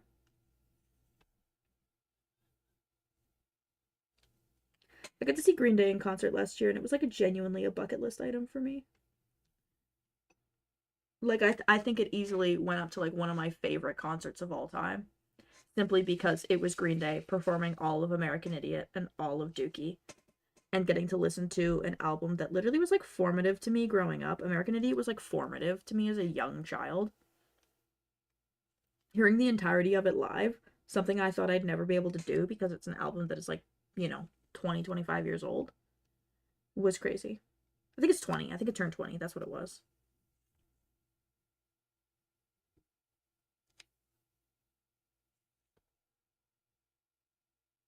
I don't know, it just drove me crazy. Hearing some of my favorite songs of all time live that I thought I'd never hear live. I was like, oh, I've ascended. I'm on a different plane of existence right now. I like Green Day so much that I have like OCs named after Green Day songs.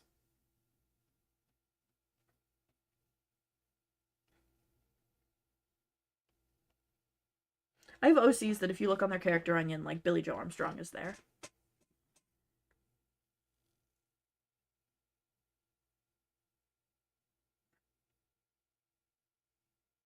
I also have OCs that if you look at their character onion, there's like members of One Direction on there. They're the same OC. I have one OC who, like, on her character onion, I would put Billy Joe Armstrong, but I would also put Harry Styles, which is a very scary combination of people.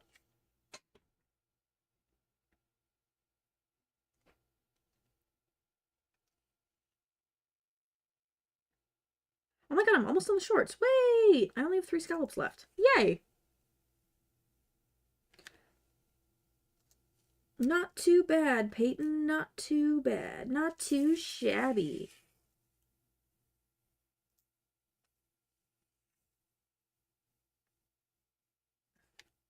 I just graduated. Top of my class. Oh, Joe. Joe tomorrow. We bought VIP tickets to the Joe concert by accident because once I got in on Ticketmaster, they were the only tickets left. And they come with free VIP merch packs. And I Googled yesterday because I was like, I'm curious. Like, I could wait until tomorrow and just figure out what's in the merch packs, but I was like really curious about what was in them, so I Googled it. There's like a pair of like house slippers. Which is so funny. I think it's so funny that like artists are getting like weirdly creative with their VIP merch packs to make them like worth the money. And Joe's like, I'm just gonna, yeah, sure, slippers. Like, who was thinking about that? Who was thinking, you know what my fans need? A pair of like house slippers. But you know what? I'm going to use them. I'm gonna wear them in my basement. I'm gonna wear them here in my craft shack. My craft cavern.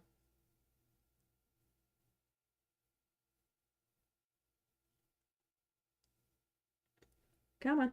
There we go. Glue.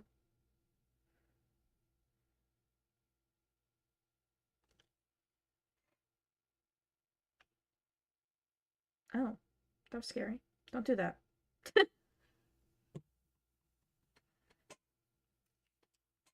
That. Come on.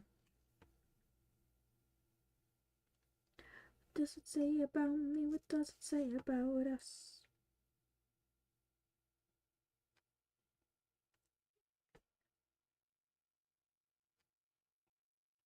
The only bummer thing about going to concerts from where we live is that, like, the two larger cities where concerts are 2 and 3 hours away from us, respectively.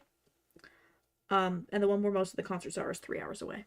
So tomorrow we get to drive 3 hours up, go to the concert, and then drive 3 hours home, which is a little painful.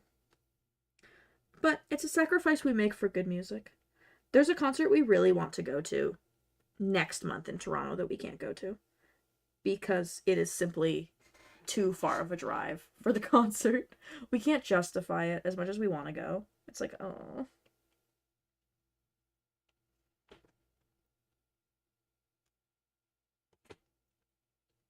Come on.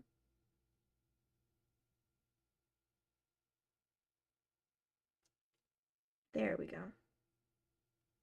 Close you.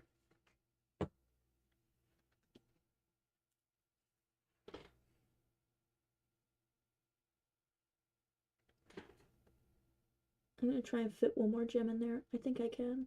I think I can. No. I'm not gonna risk it. Oh well. Sometimes you can fit all the gems in there, sometimes you can't. What's important is that you know your limits, you play within them.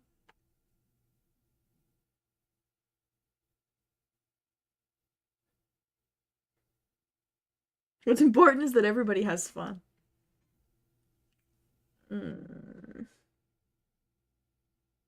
There we go. The final scallop on the shorts. And then I move on to the top. Oh my gosh. I was really hoping that he will come through. We were at like an old people brunch place today for lunch. Like I would not consider this a place that like young people go for brunch. It's like a good brunch place. I think more people, young people should go, but who's realistically going to a brunch place at noon on like a Monday? It's going to be old people.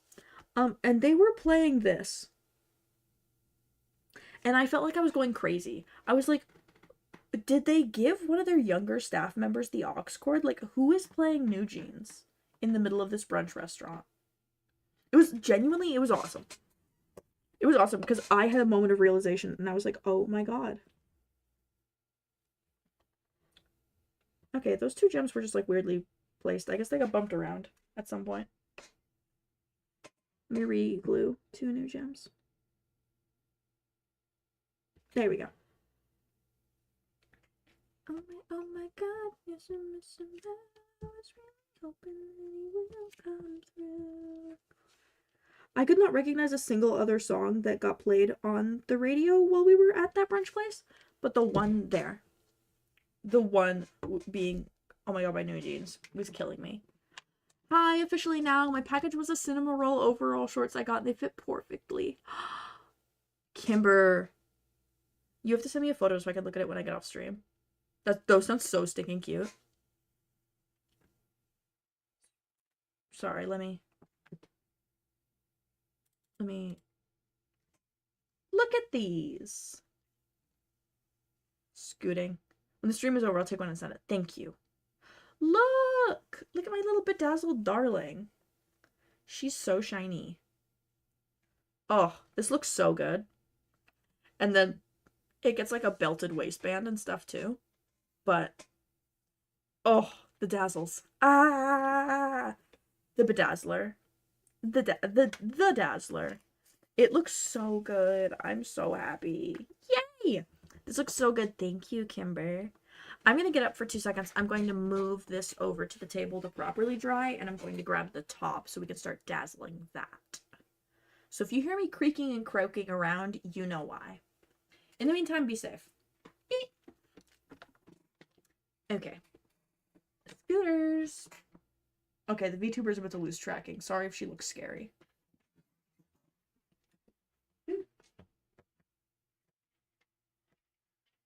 Oh, she's so shiny even in the dark. Oh, let's go.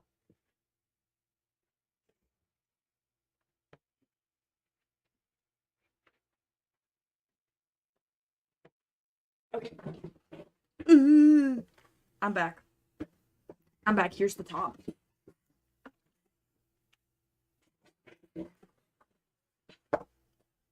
I'm back. Here's a look at the top now. Last time you saw this, it didn't have any grommets. And it was also missing the modesty panels, which are now in it. So it's a lot more solid, a lot more complete now. Essentially, all I have to do to finish this is there's a couple different threads and spots I want to trim down. I need to glue these down. There's like a little bit of detail here in the middle. There's like a hangy piece that I haven't made yet, but that's going to be one of the last things I make on the costume. But mostly I just need to bedazzle it. I think I'm going to start with the back. I think. Maybe I should have bedazzled these before I like permanently affixed them together, but it's like too little too late now, I think. My bad. I think it is too little too late at this point. There's something I ain't heard before. Clicking. Clicking. Hi.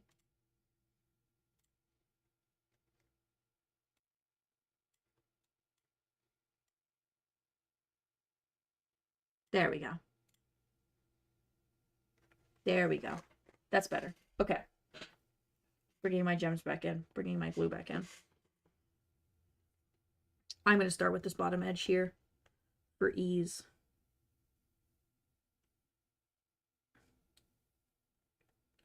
No preamble, right into the dazzling. We don't have time for preamble. We only have time to dazzle.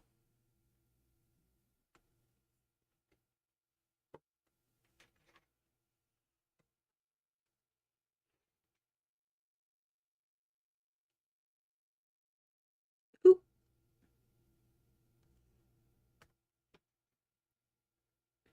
Baby No Money, when are you going to cosplay Chappell Roan?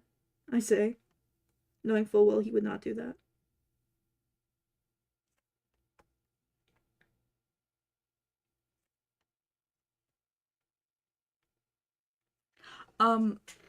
More people are finding out again that I did the patterning for Jace's jacket for the Baby No Money Javik and Wilnef Javik cosplays.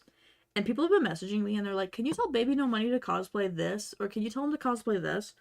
And I have to respond to them and be like, I don't know him. I'm sorry. I just found out during the live stream that they used my pattern. I don't have direct line with Baby No Money, I fear. I fear I am just some guy.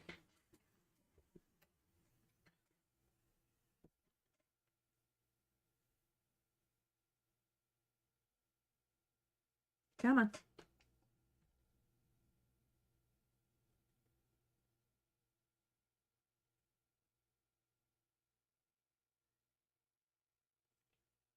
Bands on bands on bands on bands.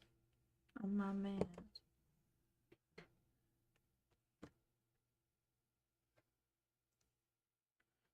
Oh, my Twitch warriors, be brave with your ads, please. Be safe. Be brave and also be safe.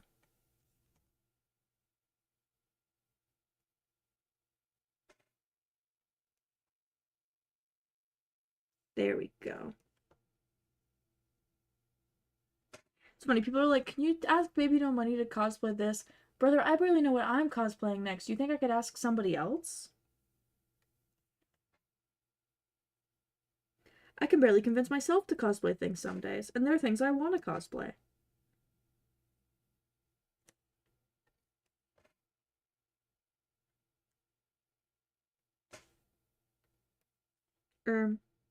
Please. Thank you.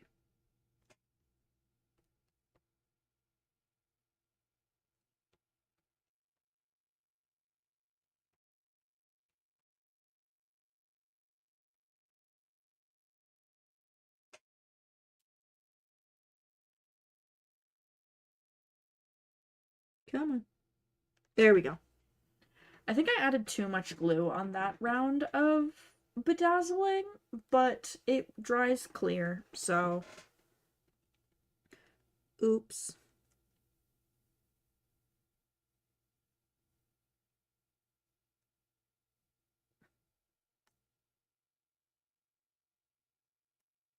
I kind of almost would rather add too much glue than too little, because that way I know that things are secure. Rather than if I add too little and then I like struggle because like gems are falling off as I'm wearing the costume.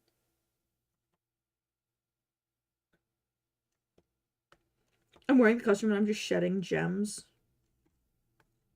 Like, free souvenir.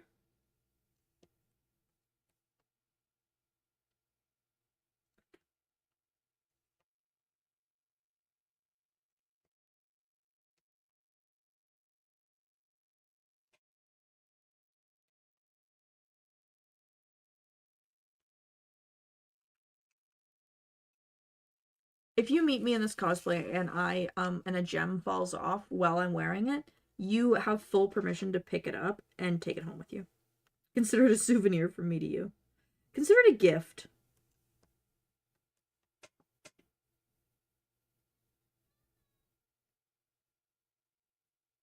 Oh, that's Child. I just heard a voice. I just heard a voice in the distance and I was like, who is that? That is my neighbor. That is one of the children at my neighbor's house. I was like, why is there a child speaking? Because there are children around. No way. Since when? In my neighborhood? Children? In my neighborhood? When there's a public school around the corner? No.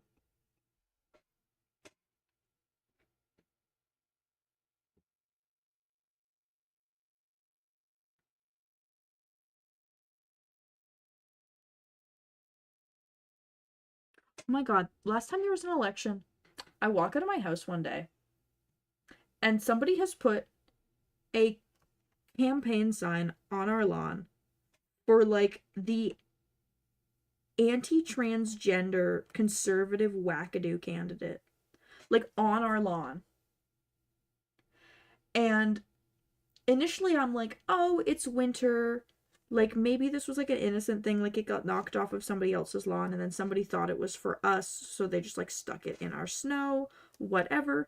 Maybe it's our neighbors. So as I'm like pulling it out of our lawn, I catch sight of our neighbors on the one side and I go, is this your sign?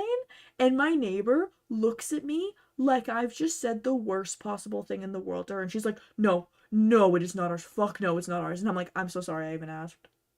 I'm so sorry I even asked. I didn't realize you were chill like that. Like, she was horrified at the idea that I thought she was like a crazy right-winger. And I was like, I'm so sorry, girl. I had to ask to be polite. I didn't think you were. Because I literally looked at her and I went, oh, thank God, me neither. Ally! Talk, neighbor lady. Ally! I don't remember her name. I just remember that the first day we moved into this house, she knocked on our door and she was like, hey, I'm your neighbor. Did your garage doors open? And I was like, oh, I didn't. Thank you so much. And she's like, also, sorry if our house is loud. We have children. And I was like, don't worry about it, girl. I'm like, don't worry about it, girl. I could tell you tales that would last hours of our previous neighbor at our apartment. Because we live in a townhouse now. We live in a house with roommates. Because we can't afford a house on our own. We rent it. But I lived in an apartment before. And our neighbor upstairs, the neighbor upstairs at my old apartment was a strange man.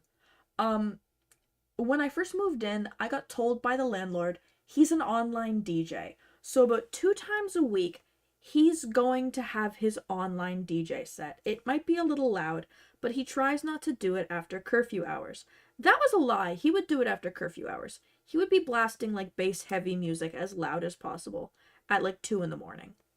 And then he started bringing girls over. I'm not sure if they were his girlfriend. I'm not sure anything. I genuinely never saw this man with my eyes. He just lived above me. But he started to bring girls over. And him and his girl lady friends that he would bring over would have very loud, let's call them activities. Let's call them bedroom activities. They would have very loud, very vocal, very, like thumping against the floor bedroom activities. That's one thing. That's already annoying enough. However, where it got funny was that they would finish this very communicative. Very communicative. They were making noises up a storm.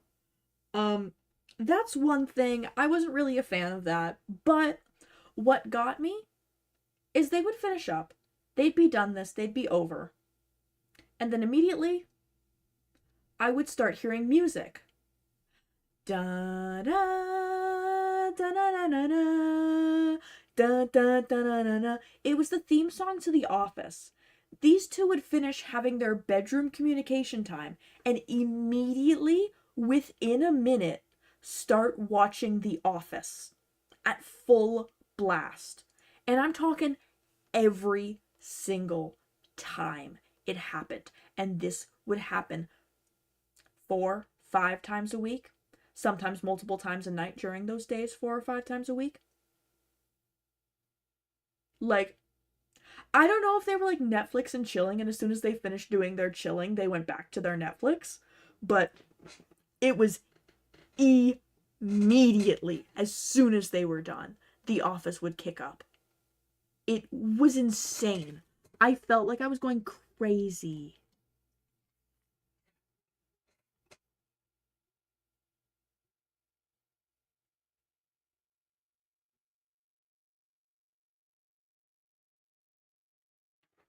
And then we thought we were going crazy. We thought we were like insane.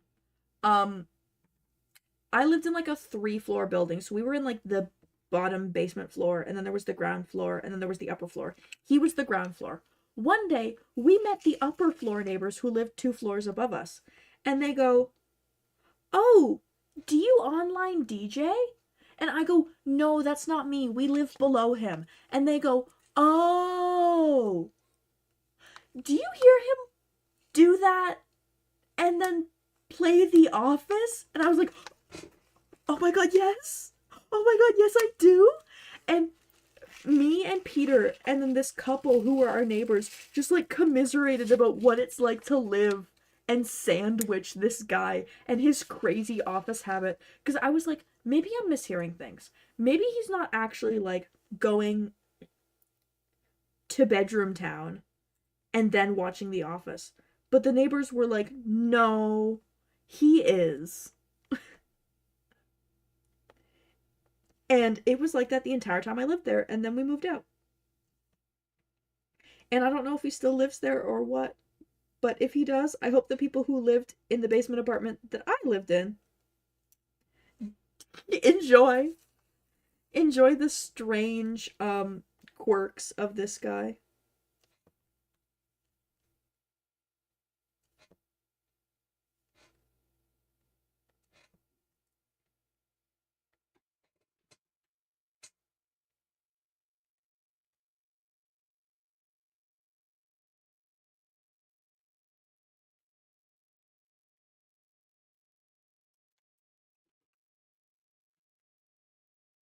There we go. This is looking pretty good so far. Hell yeah. We're making good progress, methinks. I keep saying that, but like we are making good progress. This is going like faster than I thought it would. Which I said that when I bedazzled Berlin. I was like, wow, this actually went really fast.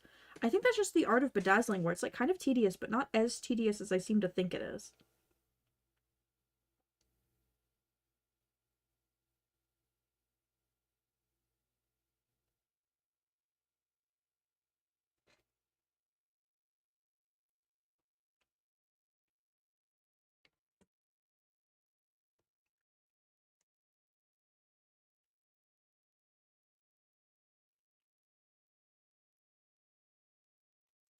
Oh, where'd that go? Oh, that's where that went. I'm like, I just saw a gem like bounce off my thing. Where did it go? It went over there. Oh my god.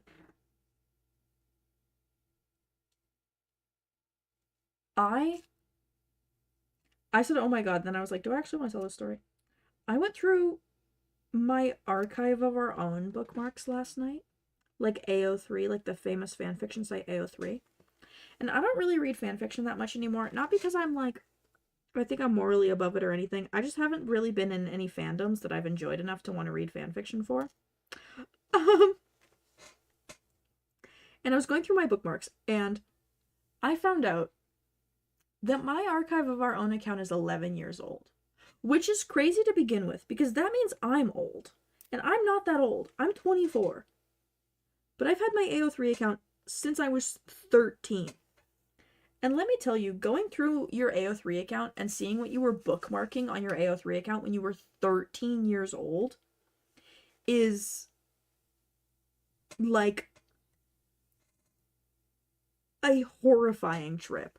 It's a terrifying trip down memory lane. I genuinely cannot give you like too many specifics about what I was reading because it's so embarrassing that I think I would die. But like the transition of the fandoms I was into from when I was 13 to when I was 15 to when I was 18 to when I was 21, the last time I was actively reading fan fiction, is so stinking funny. Because it, like, we kind of go in a circle. Because we start with One Direction. And then we move right into Marvel Cinematic Universe, Steve and Bucky. And then we leave that and we briefly mark into musical theater territory. And then in 2021, we come all the way back around. And I'm reading fan fiction for the Batman. So I've ended up back at superhero movie fan fiction. And it's just like, it's insane that I've had an AO3 account for 11 years. I'm not that old. It's that fixation rotation. No, literally. I will never forget that one post that's like, everything you liked when you were 10 comes back when you're in your 20s, and you just like it in a less cringe way now. And you realize it was never really cringe in the beginning, you were just young. But you had taste. And that's me. Like, when I was 10, I loved Portal 2. Still love Portal 2. When I was 13, I loved One Direction. I still love One Direction. They still show up as one of my most listened to artists every year on Spotify. I went on like a whole rant last night about Stucky. Like at 3 a.m. last night, I went on like a whole ramble about like Stucky and how they really were everything. And how the Marvel Cinematic Universe kind of floundered them. Because they had such a beautiful story, and then the longer the MCU went on, the worse it started to get. Like, it started out so good. The first Avenger was great. The first Avenger moving into the Winter Soldier was wonderful. Civil War was like pretty good. And then you started to get into like Infinity War and like Endgame. It started to go downhill. And then Falcon and the Winter Soldier was kind of like, it like evened out. And we weren't really in Stucky territory anymore. We're just kind of talking about Bucky now. And now there's Thunderbolts, and I don't even know what's going on in Thunderbolts.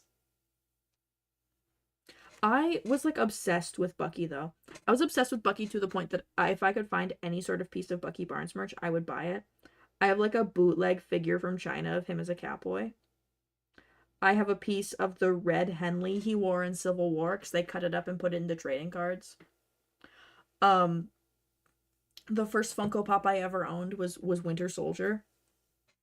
Like, I was into it. I bought like a red Henley that looked like the red Henley he wore in Civil War, and I would wear it to school. I would wear it to school because it would make me think of him. And like, I always had him on my mind. He like haunted me. We would have, this was in both middle and high school, in my English classes.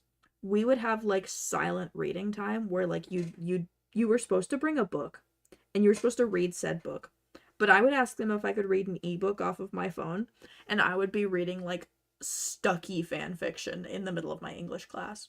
Or if I was in middle school, I was reading like One Direction RPF, like gay One Direction RPF fan fiction, like real people fiction, like of the members of One Direction shipped together in the middle of like my middle school English class. And my teacher would be like, "Can you describe to me like the book you're reading?" And I'd have to just to describe it like without using names and act like it was a real book and not like I was reading fan fiction in the middle of the class. Because if I told her that I was reading a book about like what if Louis and Harry from One Direction were in love, she would have taken my phone away from me. And I couldn't handle that. I was reading my fan fiction in class and nobody was gonna stop me. Not God. Not anyone. Nobody could stop me. You know I hate to say it.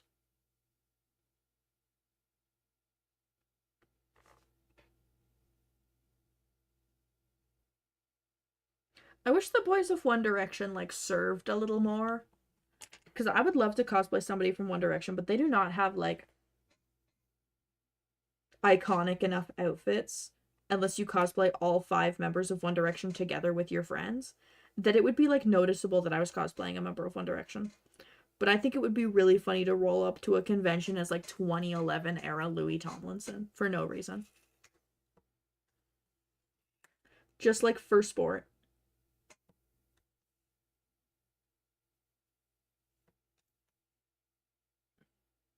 Who wants to go to a con dressed as One Direction with me?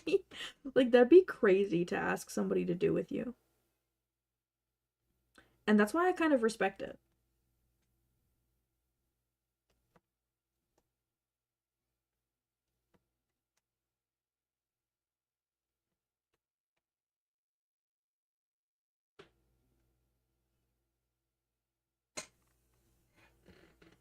Oh, that one's not.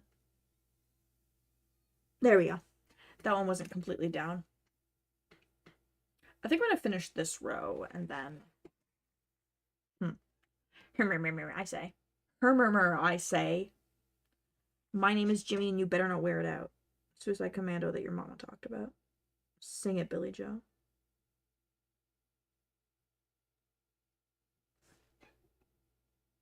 This is one of my favorite songs of all time. Blowing It a Kiss. Blowing It the most beautiful kiss in the world.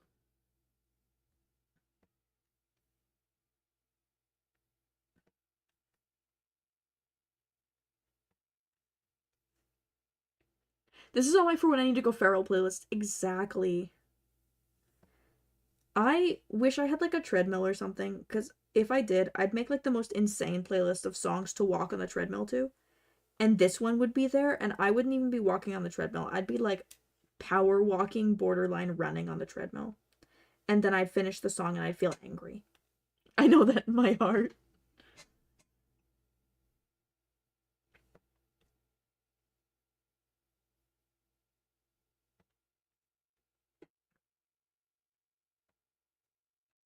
Come on. No.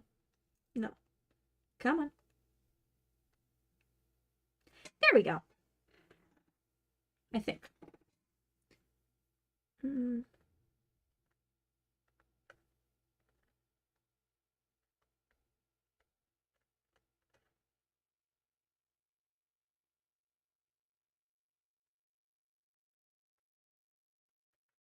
Yeah, okay. We're good. I had a moment where I was like, is that... You can't even really see what I'm doing because of the way that this thing curves. The boob cups are boobing too breastily, unfortunately. Come on.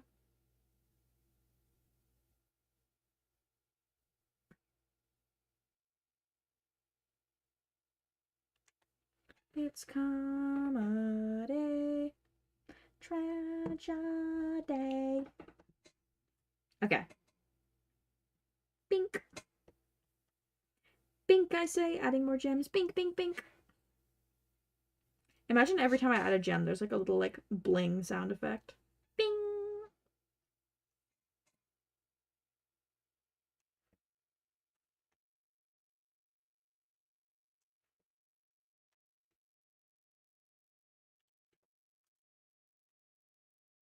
I kind of can't believe I've been bedazzling for 2.5 hours straight. It has not felt like it's been that long.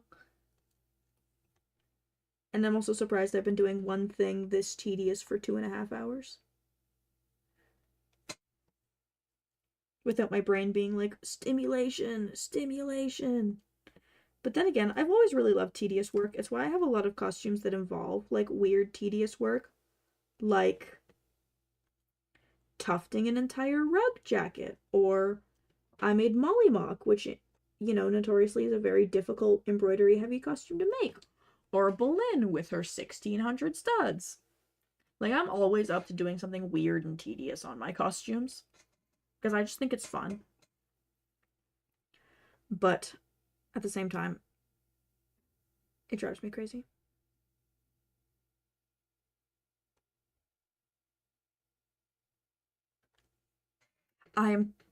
What's that one audio where it's like, I am crazy, but I am free. That's me. It's the labor of love part of cosplay. Exactly. You can tell that I truly love what I'm making because I spend all this time adding teeny itty bitty details to them. And you can tell that I love the making part of cosplay. I love to make a costume.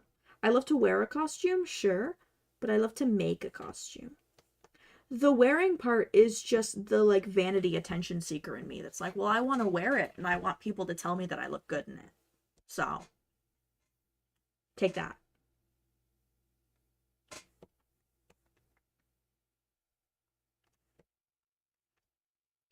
Because there's no better feeling than being in a costume that you spent months working on and somebody goes, you look great! Or they, like, get really excited to see you. That was the really fun part of cosplaying Rhea, was the amount of people who were, like, so excited to see a Rhea Ripley cosplayer. And I was like, hey. I was like, oh my god, hey. Some of them were creepy men. But some of them were beautiful gay women. Like, very obviously gay women who were like, oh my god, I love Rhea Ripley so much. Can I get a photo? And I'm like, yes. Yes, you can. There was one guy at C2E2. There was a creep at C2E2. I had a creep at C2E2. This man walks up to me while I'm in my Rhea Ripley cosplay.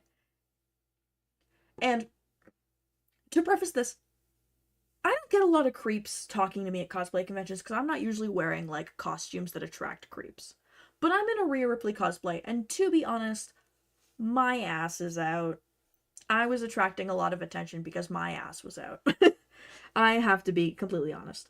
And so this man walks up to me, and he goes, oh my god, I think Rhea Ripley is so fucking hot. And that immediately sets off, like, my red flag markers. I'm like, uh-oh, if you're walking up to me and you're saying this to my face, I'm scared about what you're going to say next. And he goes, can we get a photo together? And I'm like, yeah, sure. So I pose, I do my thing, he takes the photo. He then goes, I have a specific pose in mind. Would you be down for doing a specific pose? And I'm standing there with my friends, and one of my friends immediately goes,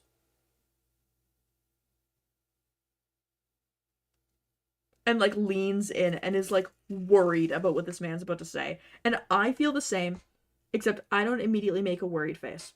And I go, it depends. Can you show me? And he pulls out his phone.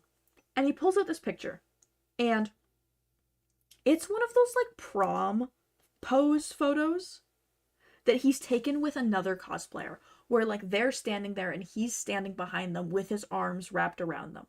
But it is very specifically his arms wrapped around them and his hips pressed as close to their butt as possible.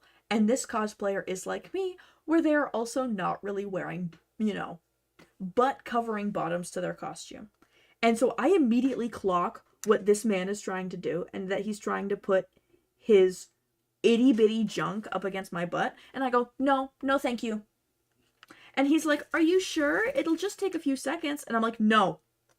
And one of my friends turns to him and goes, they said no. And he, like, shied away and then, like, walked back and left. And I was like, uh-huh, uh-huh, uh-huh. Do not try that. Do not try that with me. I will shut you down. I do not need photos taken of me at a convention that bad that I would put myself into a compromising situation. I am not afraid to tell somebody no. I'm not afraid to say to somebody, sorry, I'm eating. I'm not afraid to say to somebody, sorry, I'm on a way to a panel. And I sure as hell am not afraid to say to somebody, no, I will not take that photo.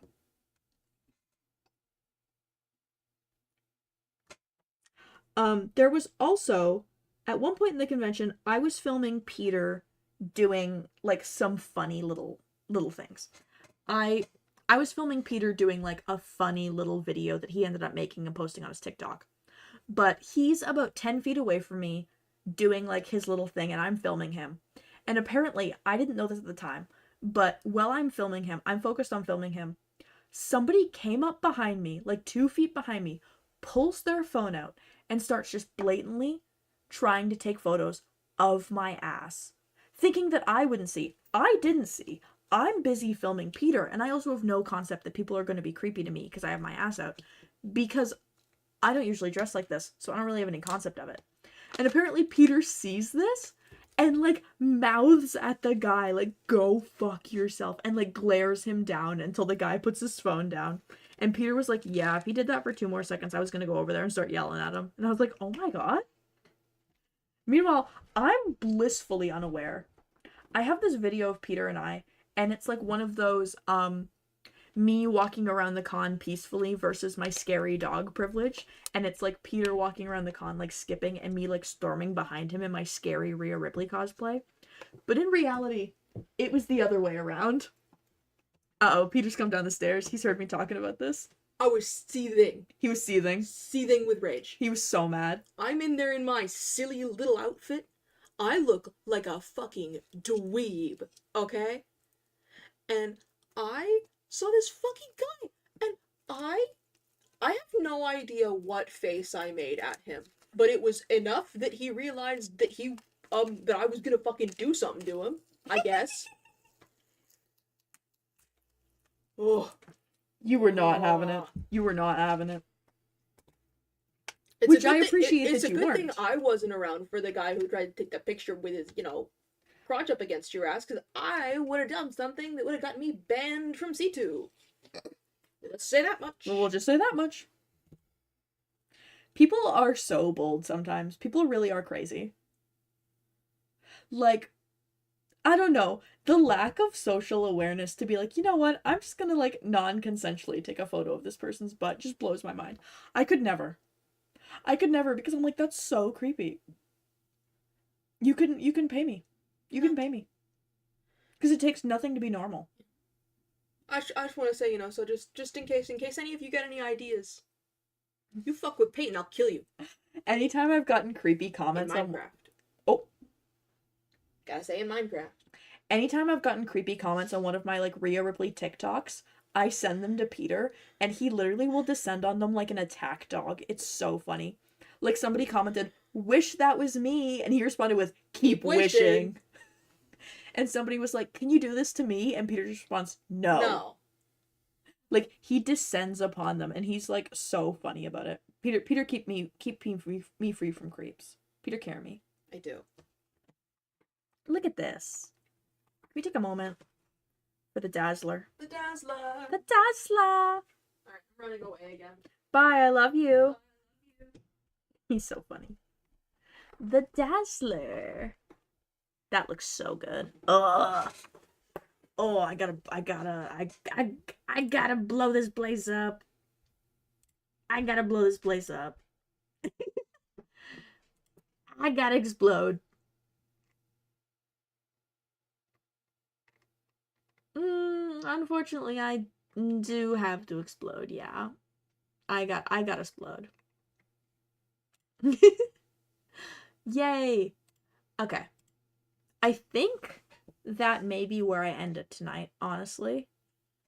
Mostly because I would have to do both of these back panels, and then on the front, if I flip it over. The front is where it really gets heavy-handed.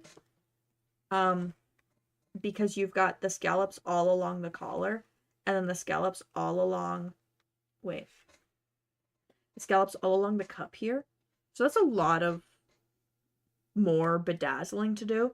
And I think this is a good spot to end it off for tonight. So that next stream, we have a lot of bedazzling we can do. And then we can finish it off next stream, which is good.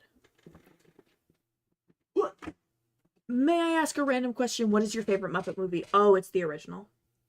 It's the original or the 2011 one. The original Muppet movie is so special and near to my heart.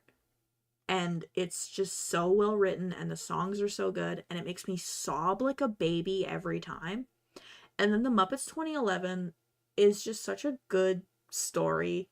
And like, I personally see Walter's entire story as like an allegory for like having autism. Like his whole like he doesn't fit in thing, he doesn't fit in with the human world, he only fits in with the Muppets. Like I find that whole thing as like an allegory for like having autism and like masking, and then him like embracing his Muppet side is him like unmasking his autism. And he's like very autistic to me with like his hyper fixation, like special interest on the Muppets. I just love him, and I think the music in that movie is so good. Manor Muppet is like peak. Manor Muppet, if you ever see me at karaoke anywhere, I'm busting up Manor Muppet with Peter. We're well known for this. We are known for this at local karaoke, which is funny because we go to local karaoke maybe twice a year at this one bar. But people know when we show up, they're like, "Oh, are you guys bringing up Manor Muppet? Like, we've missed your Manor Muppet." And we're like, "Yeah, we are, actually, yeah. That's exactly what we're doing." Like, yeah, we are manning and we're also Muppeting. Thank you for noticing. It's really, really funny. It's really funny. Both Muppet movies, special place in my heart. I want to get a Muppet tattoo, and I've never known what I wanted to get.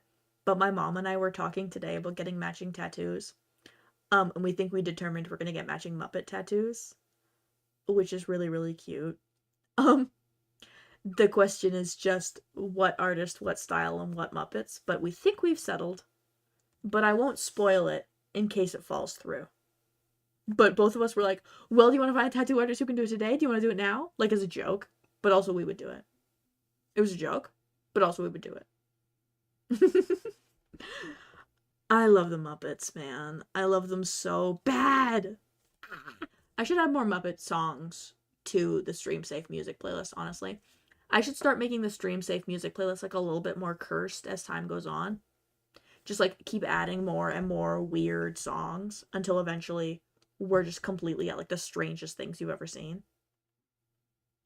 But like strange in a good way, strange in an endearing way. With all that being said, though, I think we've made wonderful progress enough today on stream that I think this is where we end it. I think this is where we end it, which is sad. It's so sad. Let me pause the music. Let me pause the music so we can be sad together. Actually, Jelline, my sweet dear, can you tell us a dad joke? Frankenstein enters a bodybuilding competition and finds he has seriously misunderstood the objective. I like it. I like it. That was a good one, Jelline. I like that one. I like that one. I always keep forgetting to end the stream like this too. So let me not forget to end the stream like this today. 1, 2, 3. No. Oh my God. What is that? I don't know. Alan, What? grab it. Grab it. I'm not gonna grab that. You grab it. Get it now! Hello, thank you for watching. Hello, thank you for watching. Hello, thank you for watching. Hello, thank you for watching. Thank you guys for keeping me company today. Well, I bedazzled until I went crazy. I didn't actually go crazy. I'm actually pretty normal. I bedazzled until I got normal. Save my work. How do you save work that you're doing IRL? Do I just have to like use the mental fortitude and like lock in? Saving my work. Saving my work in my brain. My work is over there on the table behind me now. It is drying. But good progress today. Very happy, very happy. I'm gonna yippee.